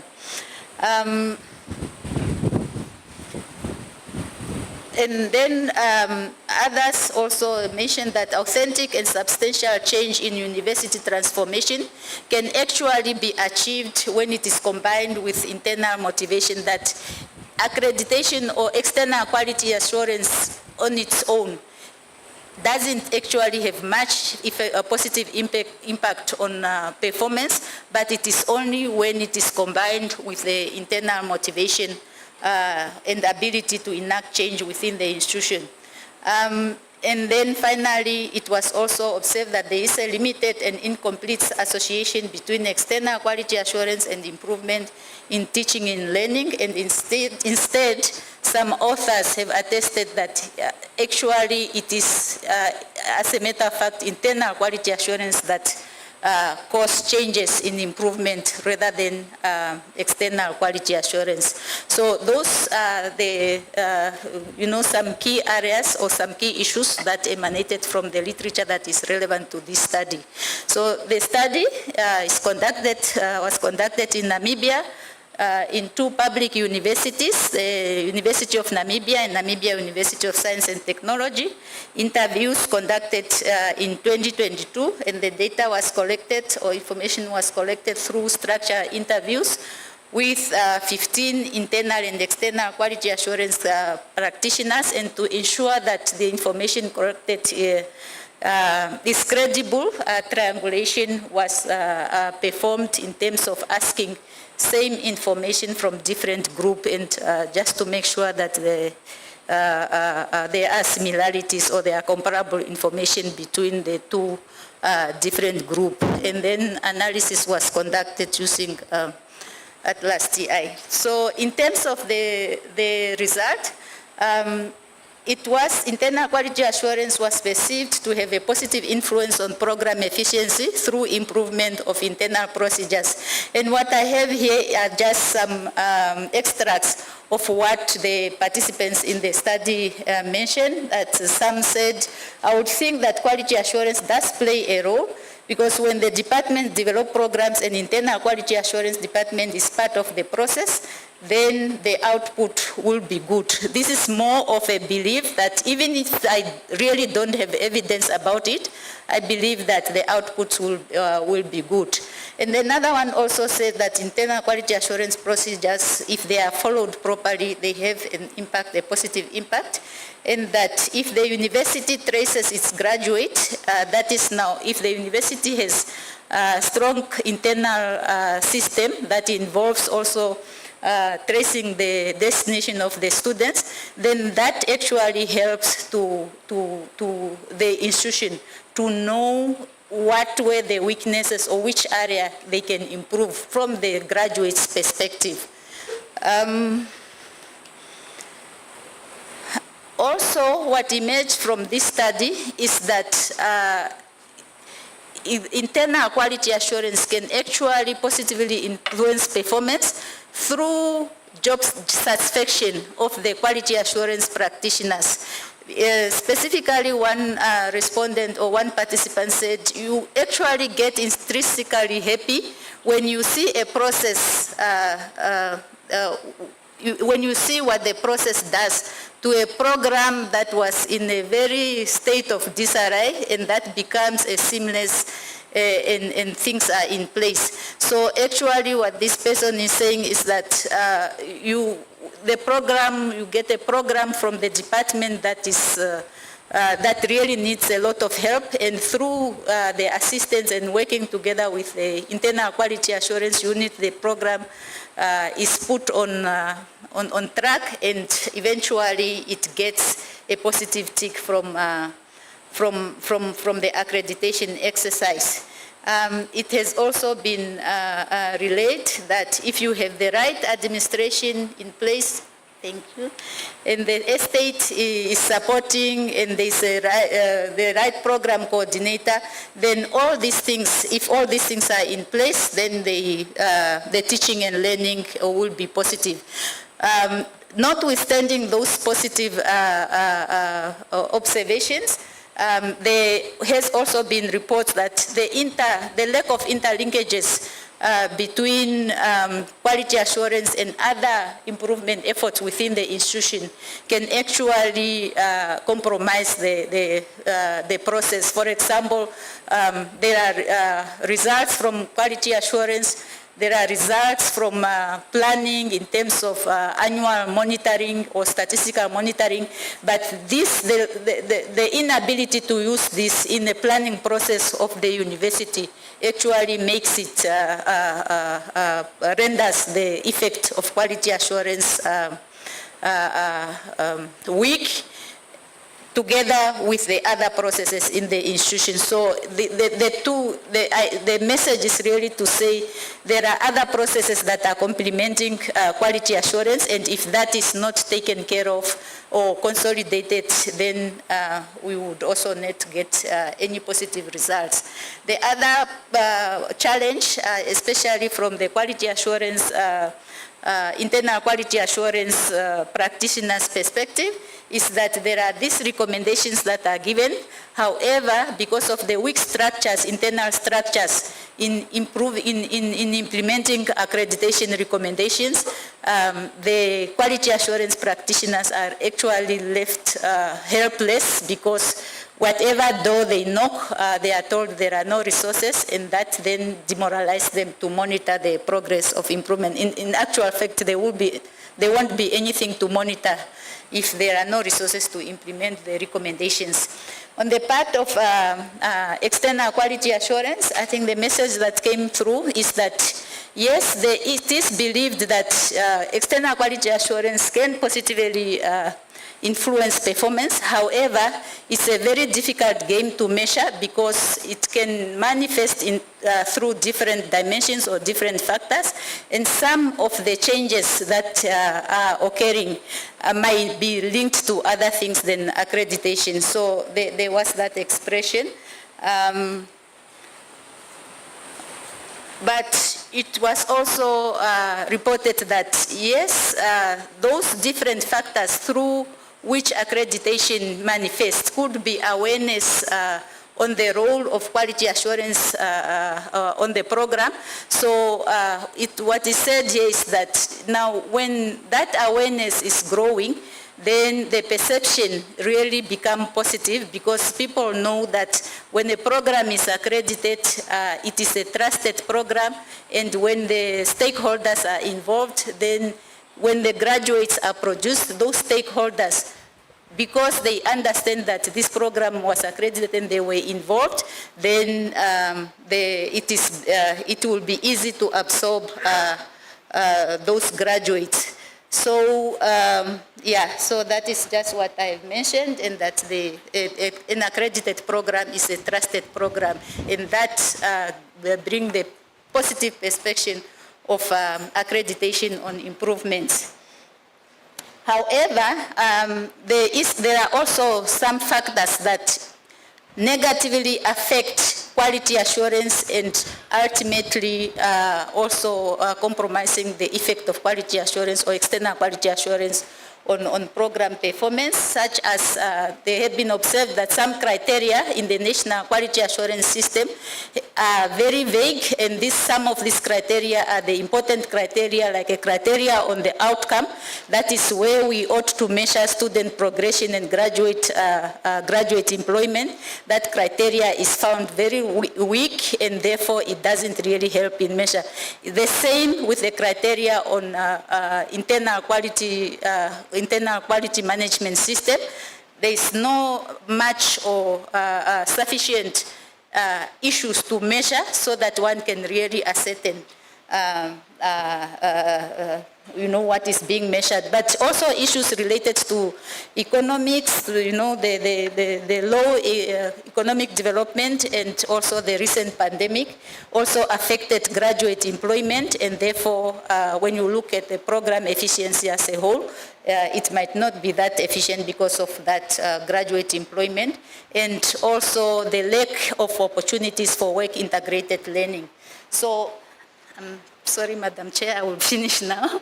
In terms of now key findings, one can really summarize these key findings that, first of all, the proximity of internal quality assurance to the program allows for continuous improvement and ensure that accreditation requirements are met.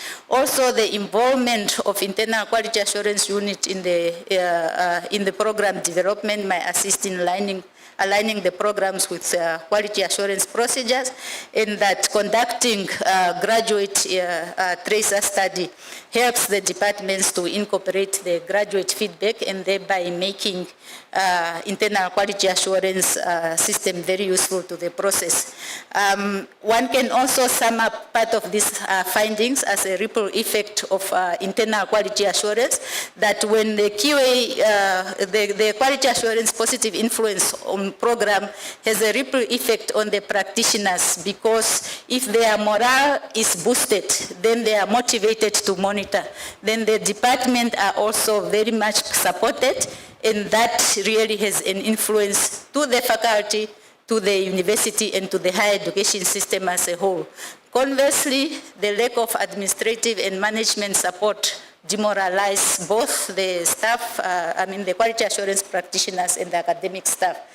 This lack of support can be attributed to the absence of an integrated or cross-cutting structures in the implementation of accreditation recommendation. Another finding can also be summed up that the effect of external quality assurance is mainly indirect and manifesting through multi-dimensional situation. One of that is the prestige and positive image of the program. Actually is the indicator of the external quality assurance, and it's not just a matter of asking whether accreditation has a positive effect, but probably one can use some proxy indicators as prestige of the positive image. The awareness of program quality and efficiency is also one indicator that can be used to measure the effect of program accreditation, the stakeholders' input, and the faculty-student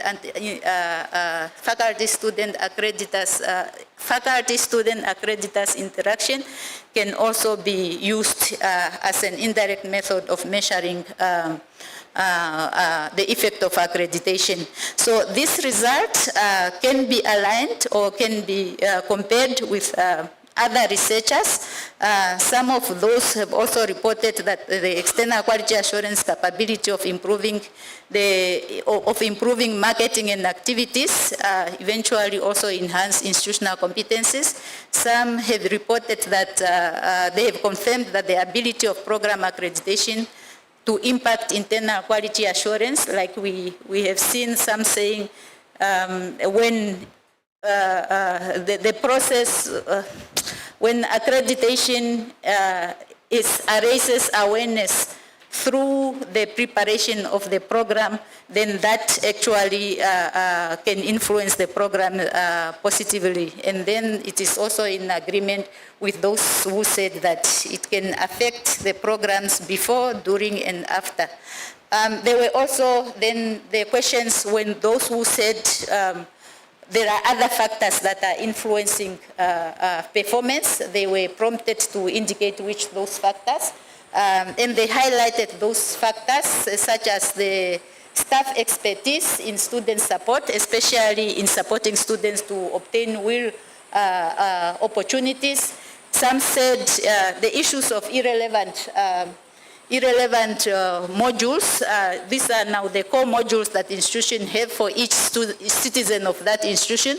The lack of employment or real opportunities, in inappropriate admission requirements, negative attitude towards quality assurance, low management and leadership support, and the impact of COVID-19. Some of these have relevance to the themes or the criteria that are already in the national quality assurance system. But the fact that they are raised, it also signifies some weaknesses in the system that has to be strengthened. So, and one could also relate these findings to the findings of other researchers, like those who said admission scores in predicting graduation. Admission scores actually plays a big role in predicting graduation, and that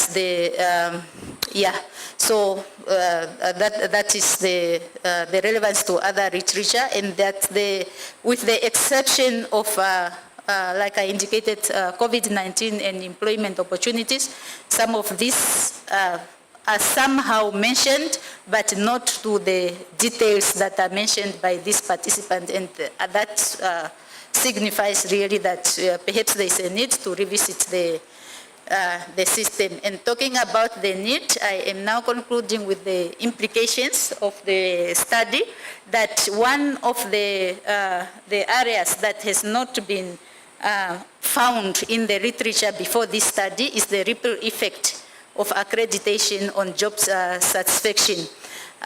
Also, an issue of management and administrative support is not only important in setting up the quality assurance system, because the process of setting up the internal units and also the process of preparing for external quality review is very well articulated. However, the same cannot be said for the process of once we have completed this exercise, how do you implement the recommendation and who plays a role in this? So that is one thing that was not found in the country, and here the finding is just saying that we should not just think that management and administrative support should not only be important in setting up and preparing for accreditation, but it should also play a very important role in implementing the recommendations. In terms of policy, it is very clear that those areas that were found vague need to be rectified, and that becomes the role of the Council for Higher Education to clarify those indicators, and there should also be uniform indicators for measuring student and graduate success, as well as internal quality assurance capacity. In terms of practice, the institution should promote the integration between the quality assurance and other institutional planning aspects, so that quality assurance procedures can support academic outcomes and improve efficiency. And similarly, the institution should also address the deficiencies in the structures for implementing quality assurance recommendations and efficiency improvement. From these findings, we have seen that there are some findings that point to some kind of indicators which can actually now be used in a quantitative study to measure whether what the practitioners have said is how quality assurance effect on performance manifests, to measure really whether there is, significant, this effect is significantly, statistically significant in terms of their effect on program performance. So that is actually just one recommendation that can be done for future studies. And with that, Madam Chair, I rest my case.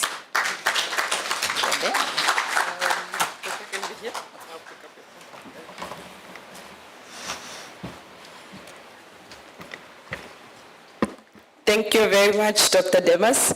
May we please give her another round of applause? Thank you. What we are learning today is that what I picked up briefly is that an accredited program is a trusted program. Yes, thank you so much. I will now then just request that we have a roving mic so that we can engage and discuss briefly for the next 10 minutes, and then we'll go into Dr. Mwamba's presentation. Questions? Yes. Dr. Makoko in front here. You have a mic here in front of you. Sorry about that. Yes, doctor. Thank you, Dr. Demas and the team, for really getting into a research study which is touching on some of the key issues that need responses. I want to check if Namibia as a country or the regulatory bodies do skills gap analysis, which could then enhance program quality and also maybe designing of other relevant programs in light of some of the things that you talked about, graduate employability and also absorption into the workplace. I don't know whether it's clear. It's okay. The second one, irrelevant modules. Yes, so this speaks to designing of programs, but where we need to check and see that the modules which make up a program speak to each other, and at the end of the day maybe produce a wholesome graduate. How do you normally check to see that the balance is there? If there's time, I'll give a certain misconception later that is there in academic institutions to say if we are saying this is a technology program, every module is what technology, but there are some other modules which are like ethics in technology, blah, blah, which need to come in there. Are they balanced, or they are just concentrating on those aspects of technology? Let me stop here and ask the other one if there's time. Thank you. Thank you, Dr. Makoko. The mic, Michelle. Dr.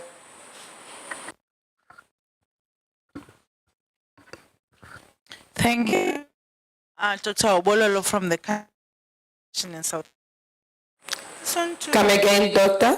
Bongiwe Obololo from CHE. I just want, I missed.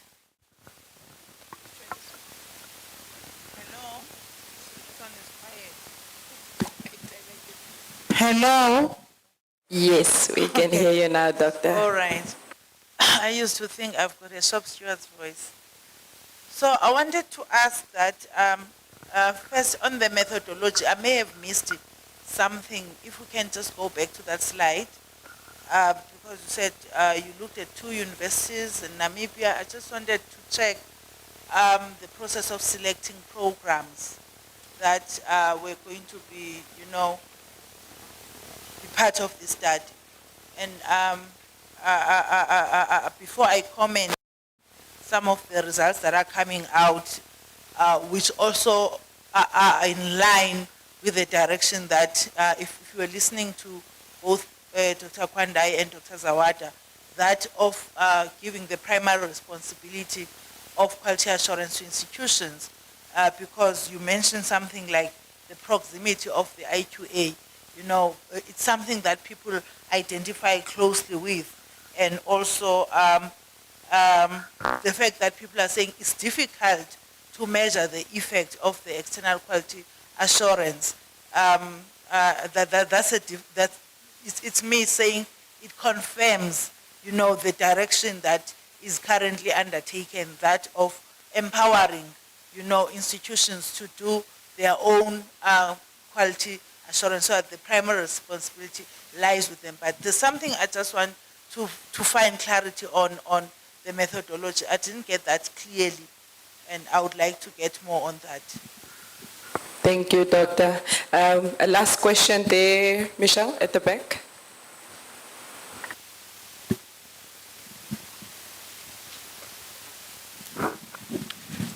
Thank you so much, Doc, for the presentation. I really enjoyed it, and because of how you presented, I'm prompted to find out how the situation is there in Namibia.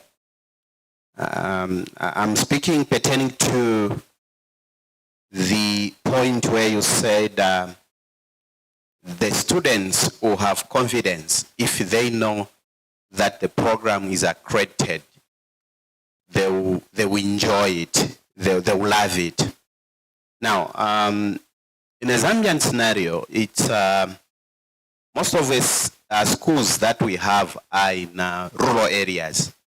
And as universities, we go into these rural areas to go and market and recruit students from there.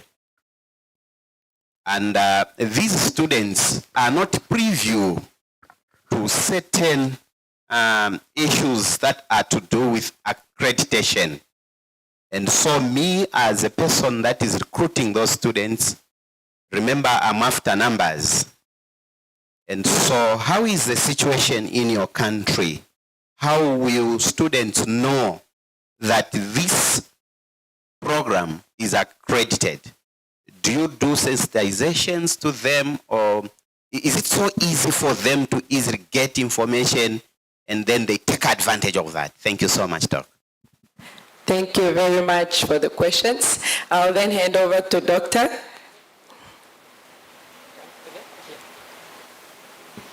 Thank you very much. I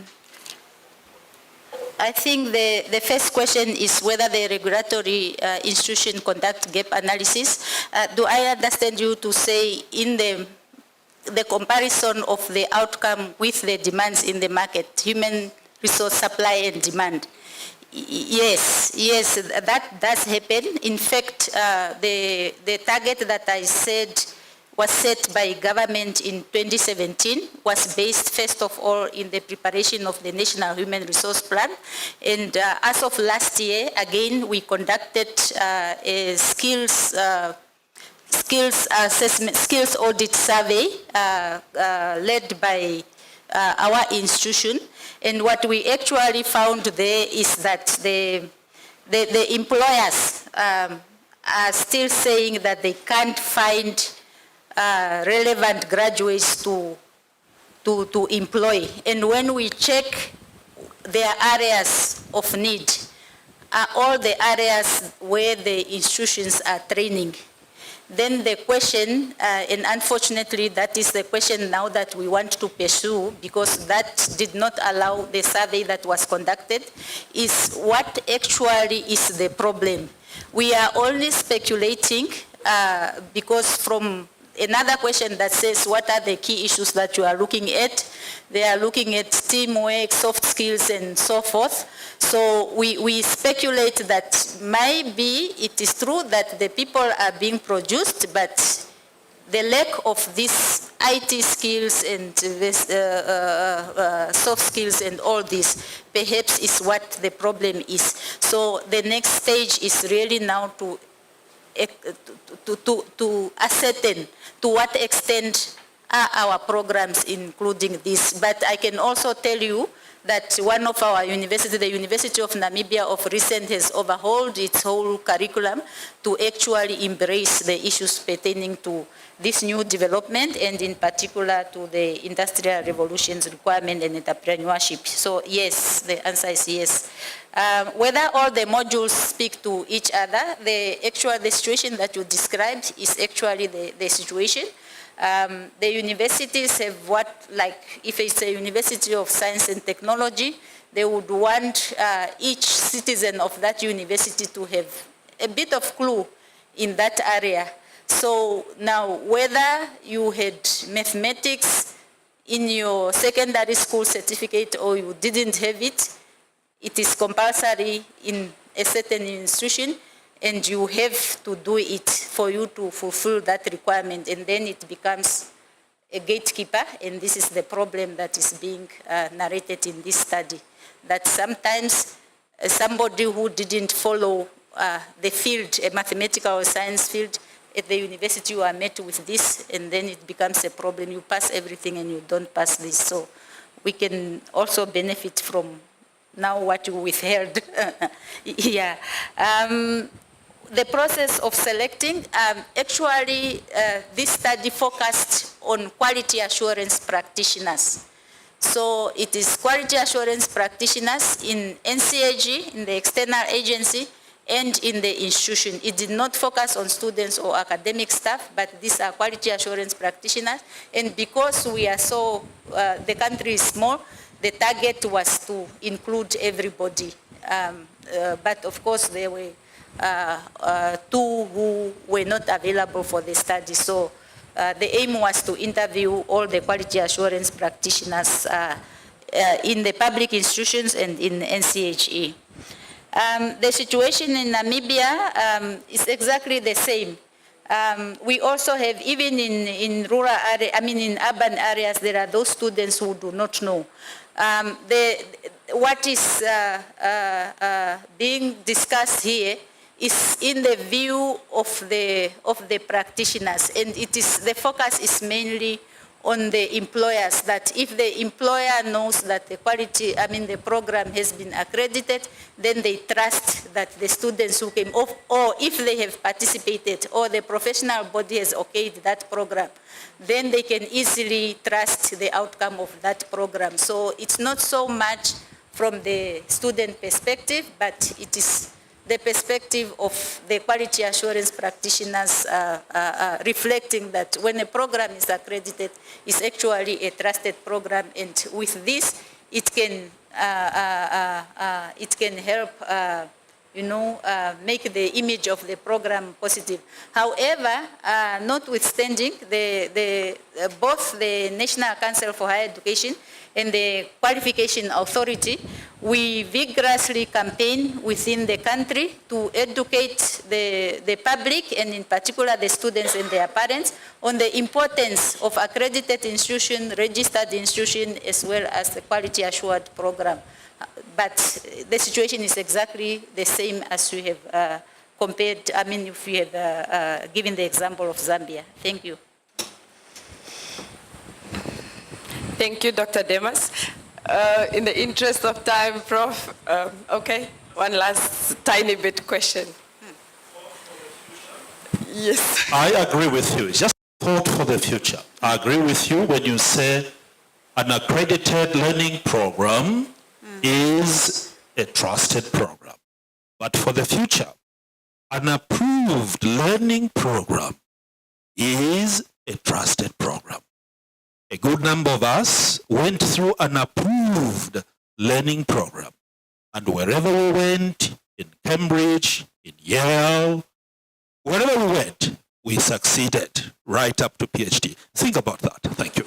Thank you very much, Prof. Another round of applause for Dr. Demas. Thank you, Doctor. Okay. Thank you so much for the engagement. I will then call upon Dr. Mwamba from Copperbelt University to come and present their paper, which is titled Contextualizing Quality Assurance in Higher Education.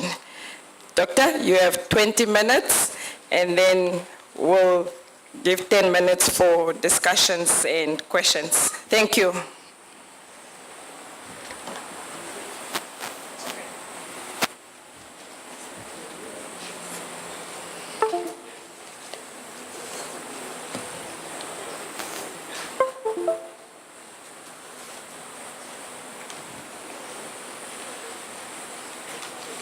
Yes, doctor?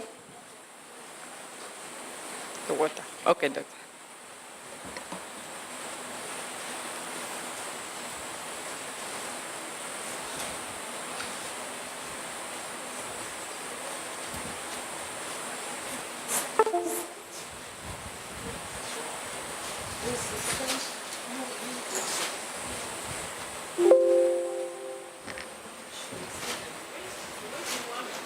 Okay, just IT matters shortly, Doctor. Yes. Okay.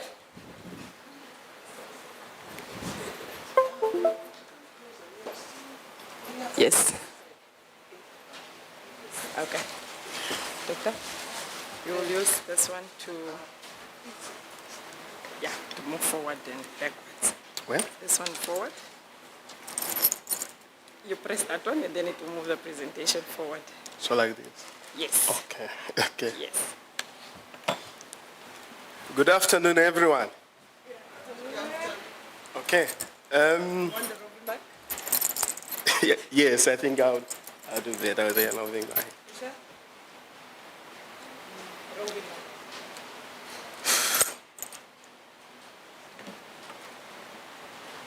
Okay, it's okay. I can continue this one. It's okay.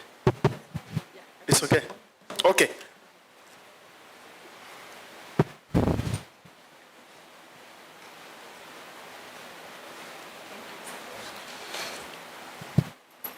Okay, once again, good afternoon, everyone. I want to know if everyone now those who are coming from outside can greet in any of our Zambian language. Because in the morning session, we're asking, have you known your neighbor? So, do you know even just how to greet in Zambia? Can you greet anyone? Yes? No? Muribwanji. And then they say Tiribwino. Bishani. How are you? Yes, well, welcome to Zambia. To present contextualizing quality assurance in higher education. This paper, we did it with our colleagues, Marianne Mutonga, Jacqueline Mulenga, Felix Musonda, and Overson Shumba. We are coming from, I believe, as I present, there will a point of things. When Jesus was going, he said, but I you with the Spirit, the Holy Spirit. So every time we do everything with the Holy Spirit. So even me as I present here, I know I'm with my colleagues who are back there at the university. I'm the only one who traveled. So, like I said, I'm the Quality Assurance Manager at the Copperbelt University. So, when we talk of standardized quality assurance and contextualizing quality assurance, first of all, I would want to give just an introduction on quality assurance. When we talk of quality assurance, usually, which is the standard, we're looking at setting the standards, conducting regular assessment, and continuous improvement. So in higher education, we're basically talking about curriculum development, assessment design, continuous monitoring, and teaching. That's the standard we do. And usually those standards we are coming because of our national authority who are guiding us, and we formulate quality assurance based on those standards we are given. I think in the morning session when we looked at the Namibian authority. They've got 17 standards which they have set, and education institutions have to formulate quality assurance based on those standards. And in Zambia also, HEA have got standards. I think there are 14 standards which we try to follow as the standard for implementing our quality assurance. Just to say that standardized system, it has got gaps. Just from the way I'm putting it, standardized. And when you look at institution of learnings are varied.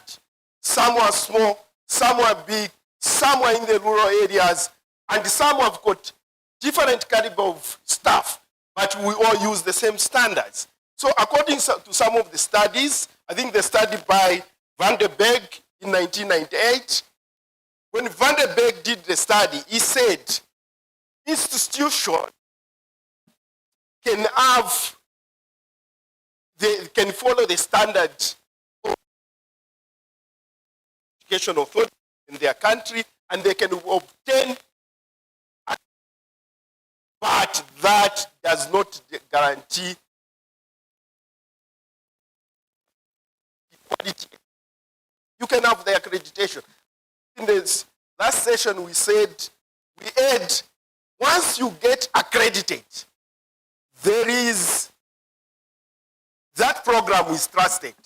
So I come to say, yes, the program is trusted, but it doesn't guarantee success. Even students and educators, we must understand that a program can,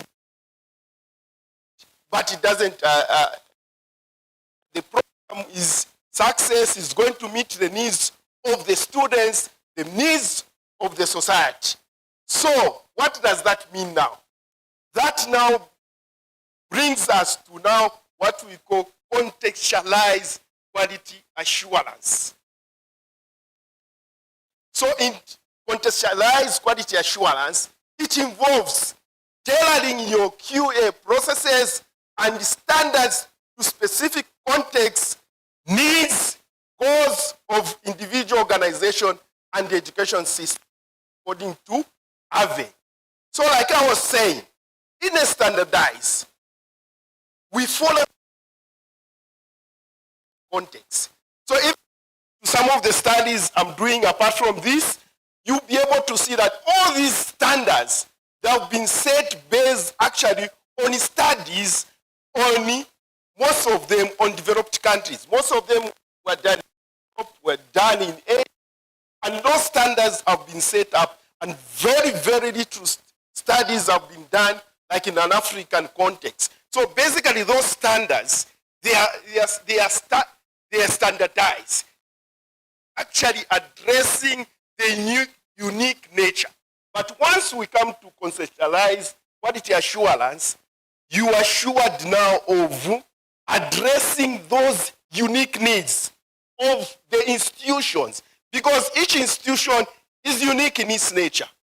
The size is different. Like in Zambia, we have got private and public.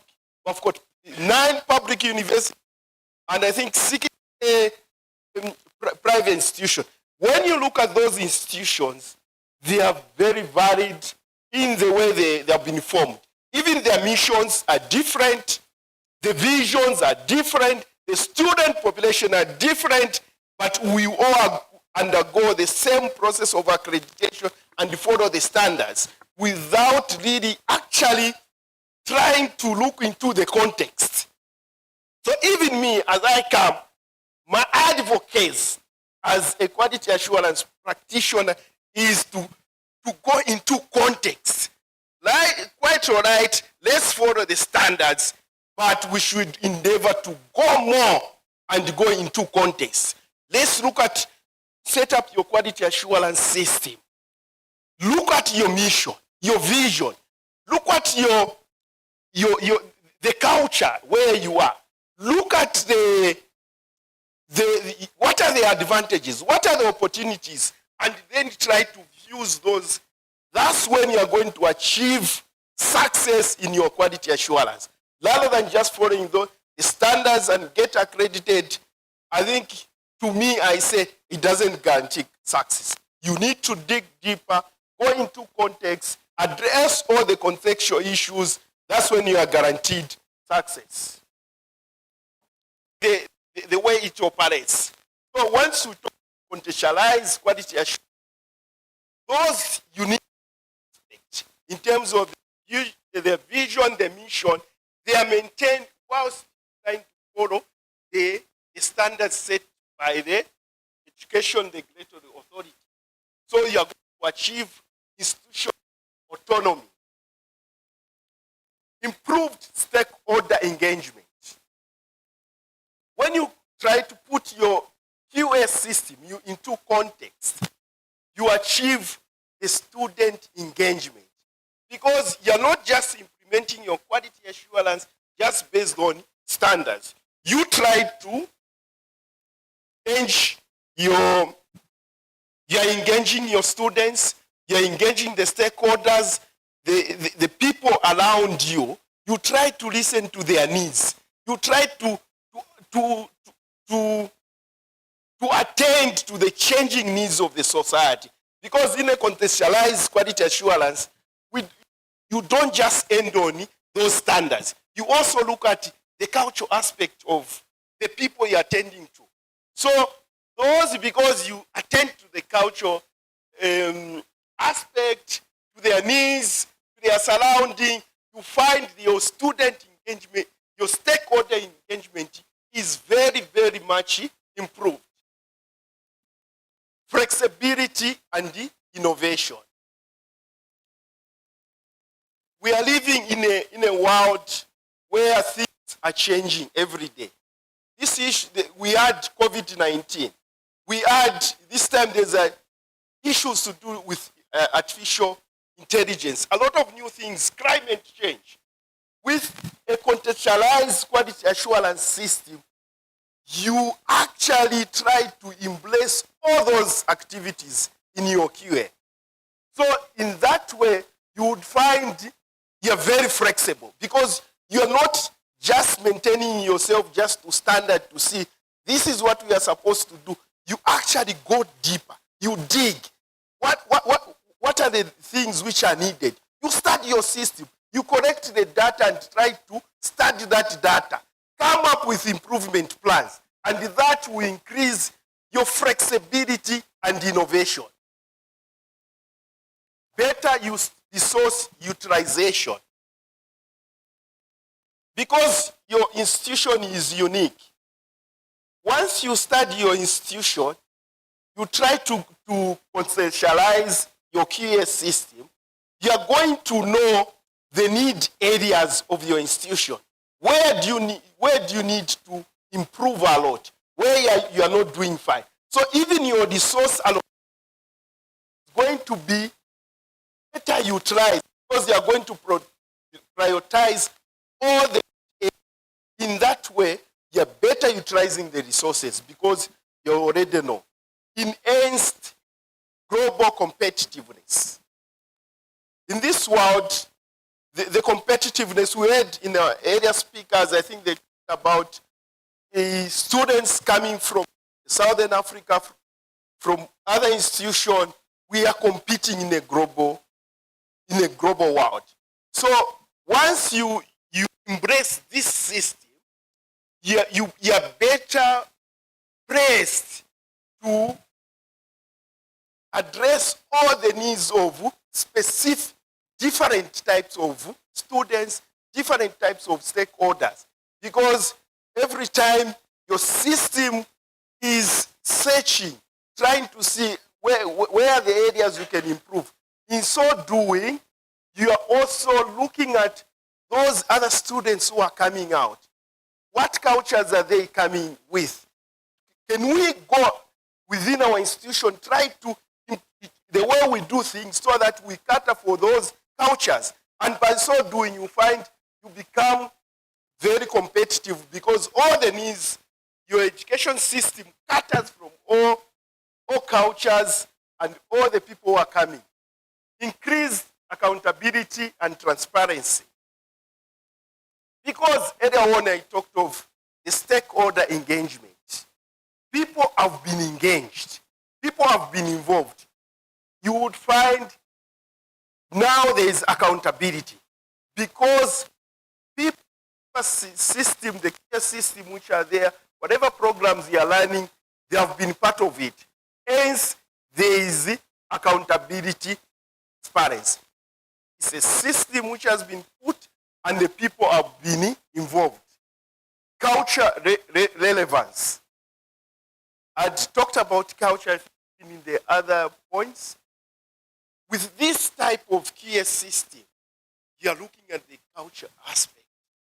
If you are situated maybe like in Zambia, you are in southern province, someone is in the copper belt, there should be that drive to see that what is the culture aspect in this area? Then we embrace it in our system so that we capture them, so that we make you very relevant, and the culture relevance of your programs will be there.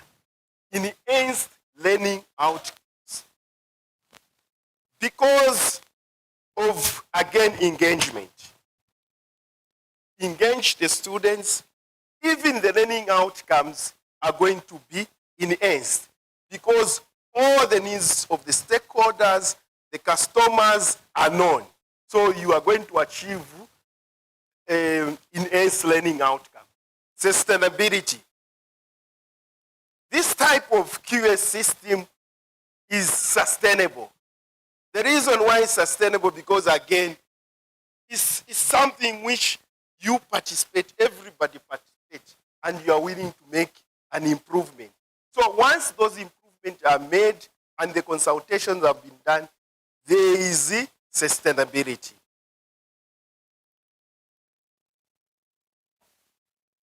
So when we are doing this study, we looked at some of the case studies of the universities where they have tried to contextualize their quality assurance system.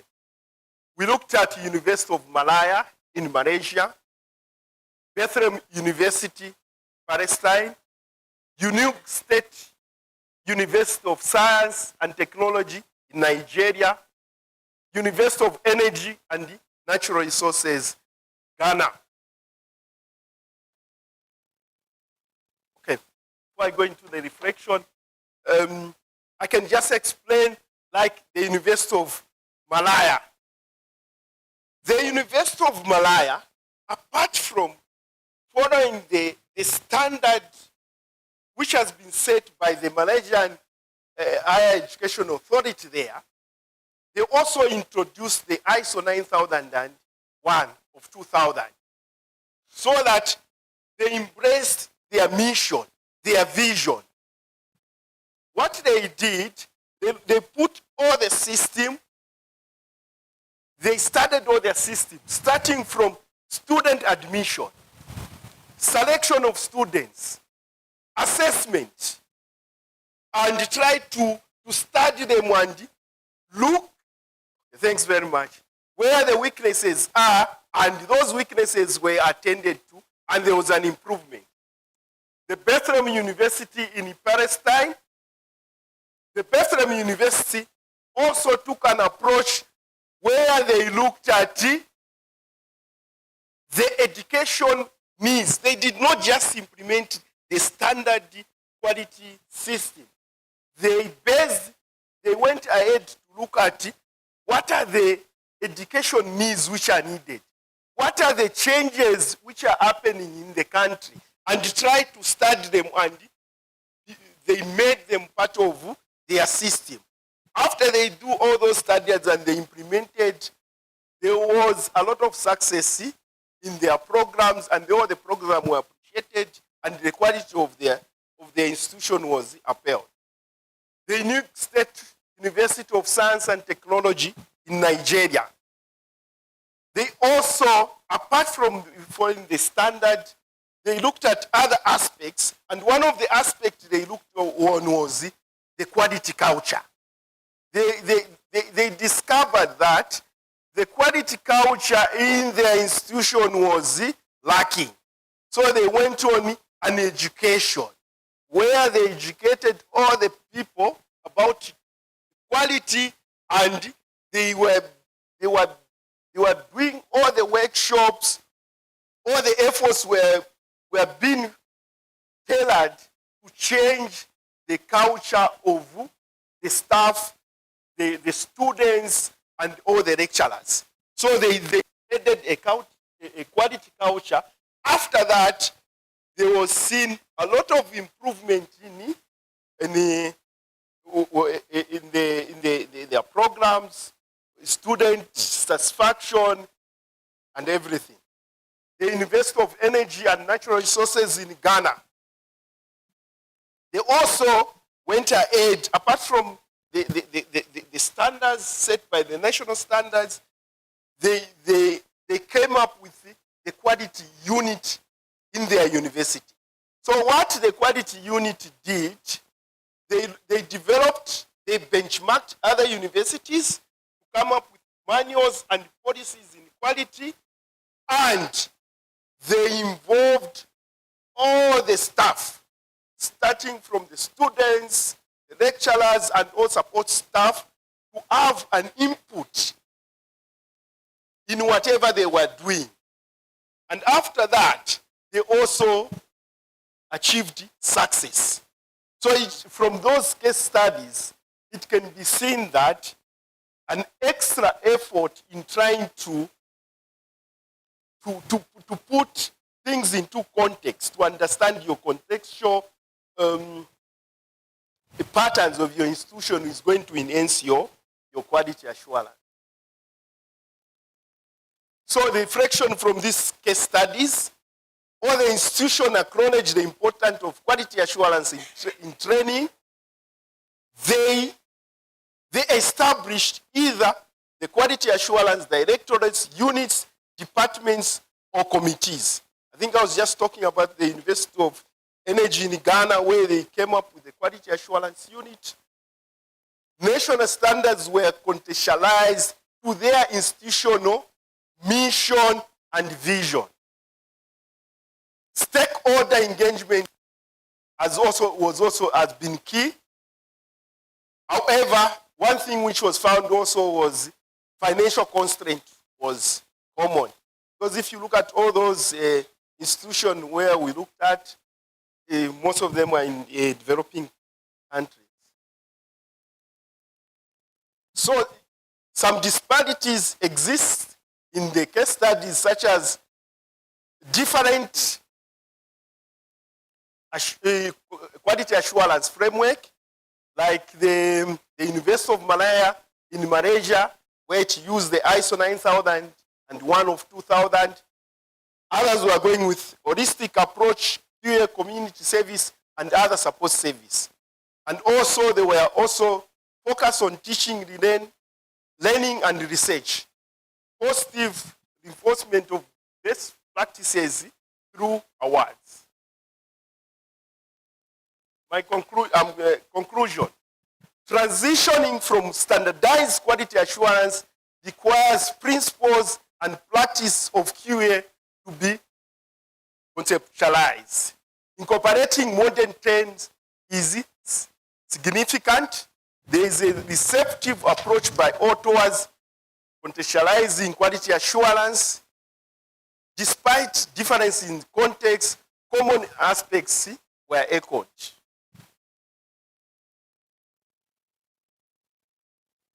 Okay, so that's the end of my presentation.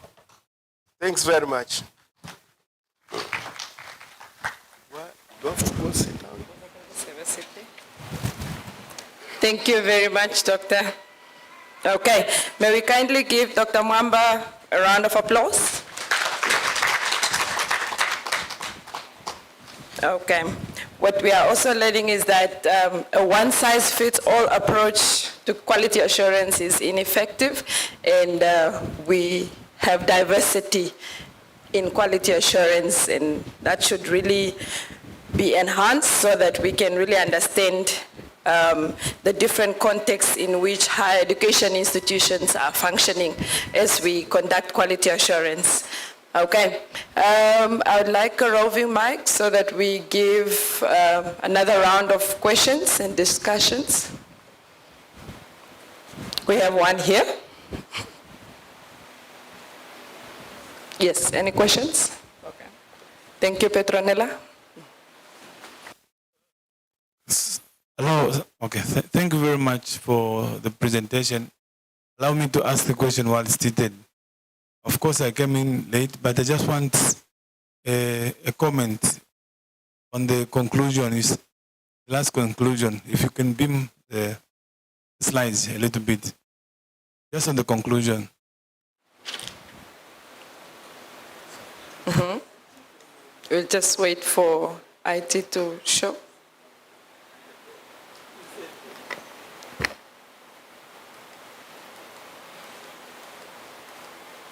Yes. Right there? Yeah, absolutely. Yes, I was trying to find out on the bullet number 1, under conclusion, which says transitioning from standardized quality assurance requires principles and practices of quality assurance be conceptualized. Is it the word conceptualize or contextualize? I want a clarification on that one. Did you mean conceptualize or contextualize? Thank you. Thank you. Another question at the front here. IT, we can take off the presentation. Thank you.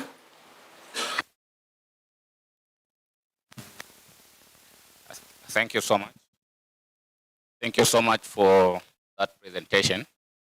Though I was struggling a bit, I was trying to ask myself, is it an academic paper or what? Because I couldn't able to see methodology. I don't know how did you conducted your research, because I've not seen the method you used to come up with that findings. Maybe you just try to elaborate on that.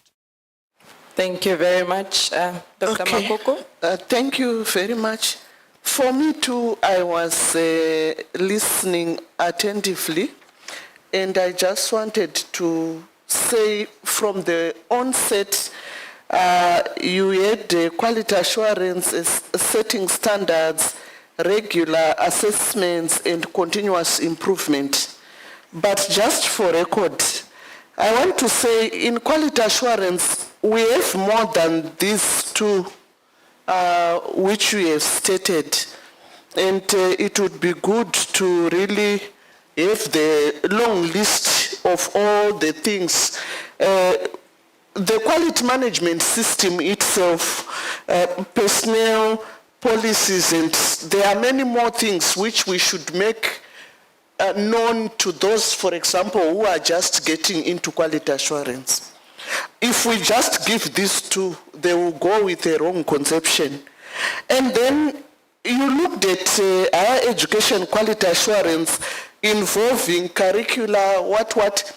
When I looked at it, I saw that everything seemed to rover around academic issues. And yet we need total quality management, whereby we are looking at a quality management system that addresses both the academic and the academic support services.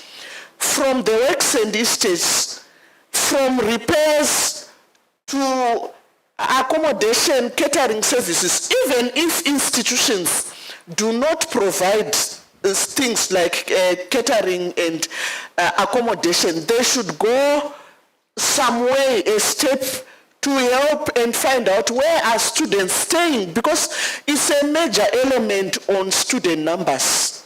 I don't want to say much on that, but I want to talk about that total quality management. Then in terms of, I was also listening attentively, in terms of your case studies, the contextualization, I needed to pick it very, very well, because the things you were talking about, the education, the setting up of a quality assurance unit, use of ISOs, for example, if there are labs and so on.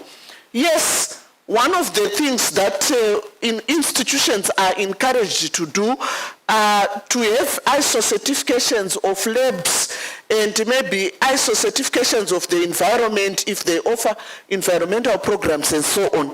But then again, a word of warning to all the institutions is these are expensive.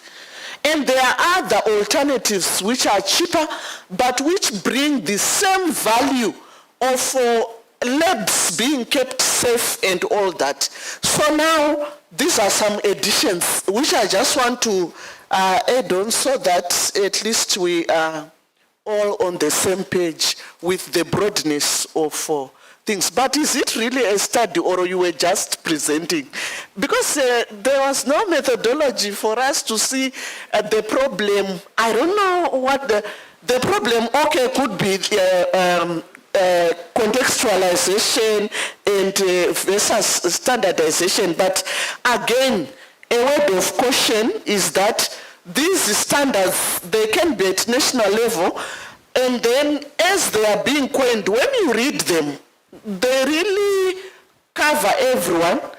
And we really need to read and understand their depth and breadth, which you see to some extent we need not to be hard and soft on different institutions, because certain standard teaching and learning, pedagogy is pedagogy. Having you meeting the minimum standards is what is needed. So I think others can also come in, because before we leave, let's just clarify this contextualization and what. Thank you, Dr. Makoko. In the interest of time, we'll give 2 more questions, but kindly let's be brief. Thank you. Yes, Doctor? And then at the back. Thank you. I don't want to repeat what has been said about the difficulty we all experience in trying to find what type of a study this was and how the study was carried out. But I just want to confirm a few things just by looking at the topic that is talking about standardized versus contextualized QA. And I want to link that with what Dr. Zawada said about the higher education practice standards, that it is not standard setting or standardization, but it is to come with what is contextually relevant. Okay. So much as it's not clear how in the case studies we are provided with that was done, but I think just to assist you with going forward, there is sense in what you are trying to communicate, but maybe there's just maybe in terms of the craft of the research itself to try and put things into more perspective. Doctor, the last part? Or did you get it, Dr. Mwamba? Okay, no, let's continue. Thanks very much. Just a moment, Dr. Mwamba. One more. We only have less than 5 minutes left. Kunda is taking the stage away from me. All right, thank you so much. Doc, it's a nice one. I'm struggling, like everyone else has said, contextualizing quality assurance in higher education is better than standardized one.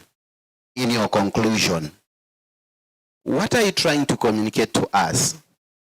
We are talking about standards where everyone should have one standard. In our country, we have Higher Education Authority where they've given us standards. And now we have SAQA. And now we are talking about, is it this that you are doing that each institution should have their own way of doing things, or it's the other way? Thank you so much. Thank you very much. One last question there, just a minute. Thank you very much. I just want to find out if there is anything new that can be pushed in the academia circles, because I saw something that popped up in the conclusion that was so new from the time that the presentation started. So I want to find out what are these modern trends that can be incorporated in contextualizing quality assurance holistically. Thank you very much. Dr. Mwamba, over to you.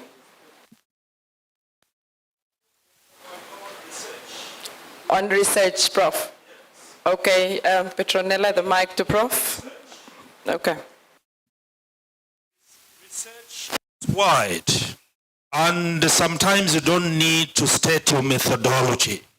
In fact, what they did is a case study. A case study itself becomes a methodology through which you can articulate. So you just have to back it up with data. You don't need to state your methodology, because it's not only, there are various ways in which you can approach an issue. Just to state a methodology may not be necessary. The case study that has been done is a methodology itself, which is backed by literature. It is a suggestion. I beg to differ. Yes, thank you, Prof. Let's first, Dr. Bakuku, let's first give Dr. Mwamba a chance, and then, okay, can I still have the floor, please? During even after the session, we can continue engaging. This is a scholarly platform. We can continue to learn from one another and yes, and engage further. Yes, Dr. Mwamba. I think I'm going to start my comments.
that is perfect. I'm afraid I can't take any more questions. We have to say goodbye because the other group is done, and now they get into our group discussion, and then we make the group A again.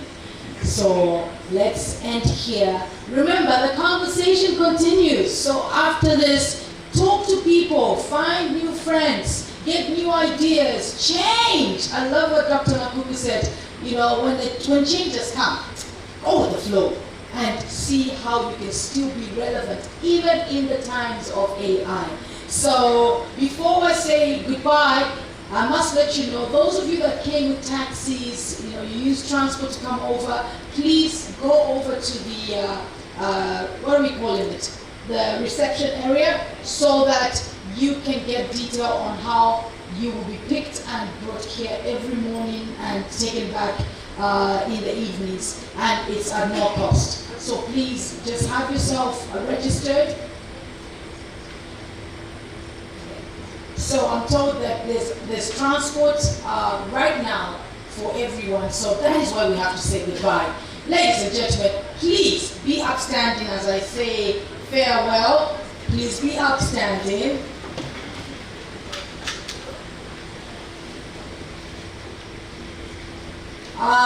Look to your neighbor and just give them a high five and say, job well done. No one on the other side.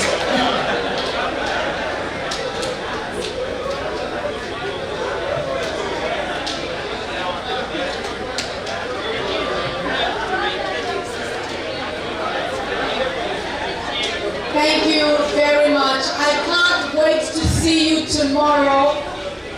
We have, how many t-shirts do we have? How many t-shirts do we have? It's one. One t-shirt?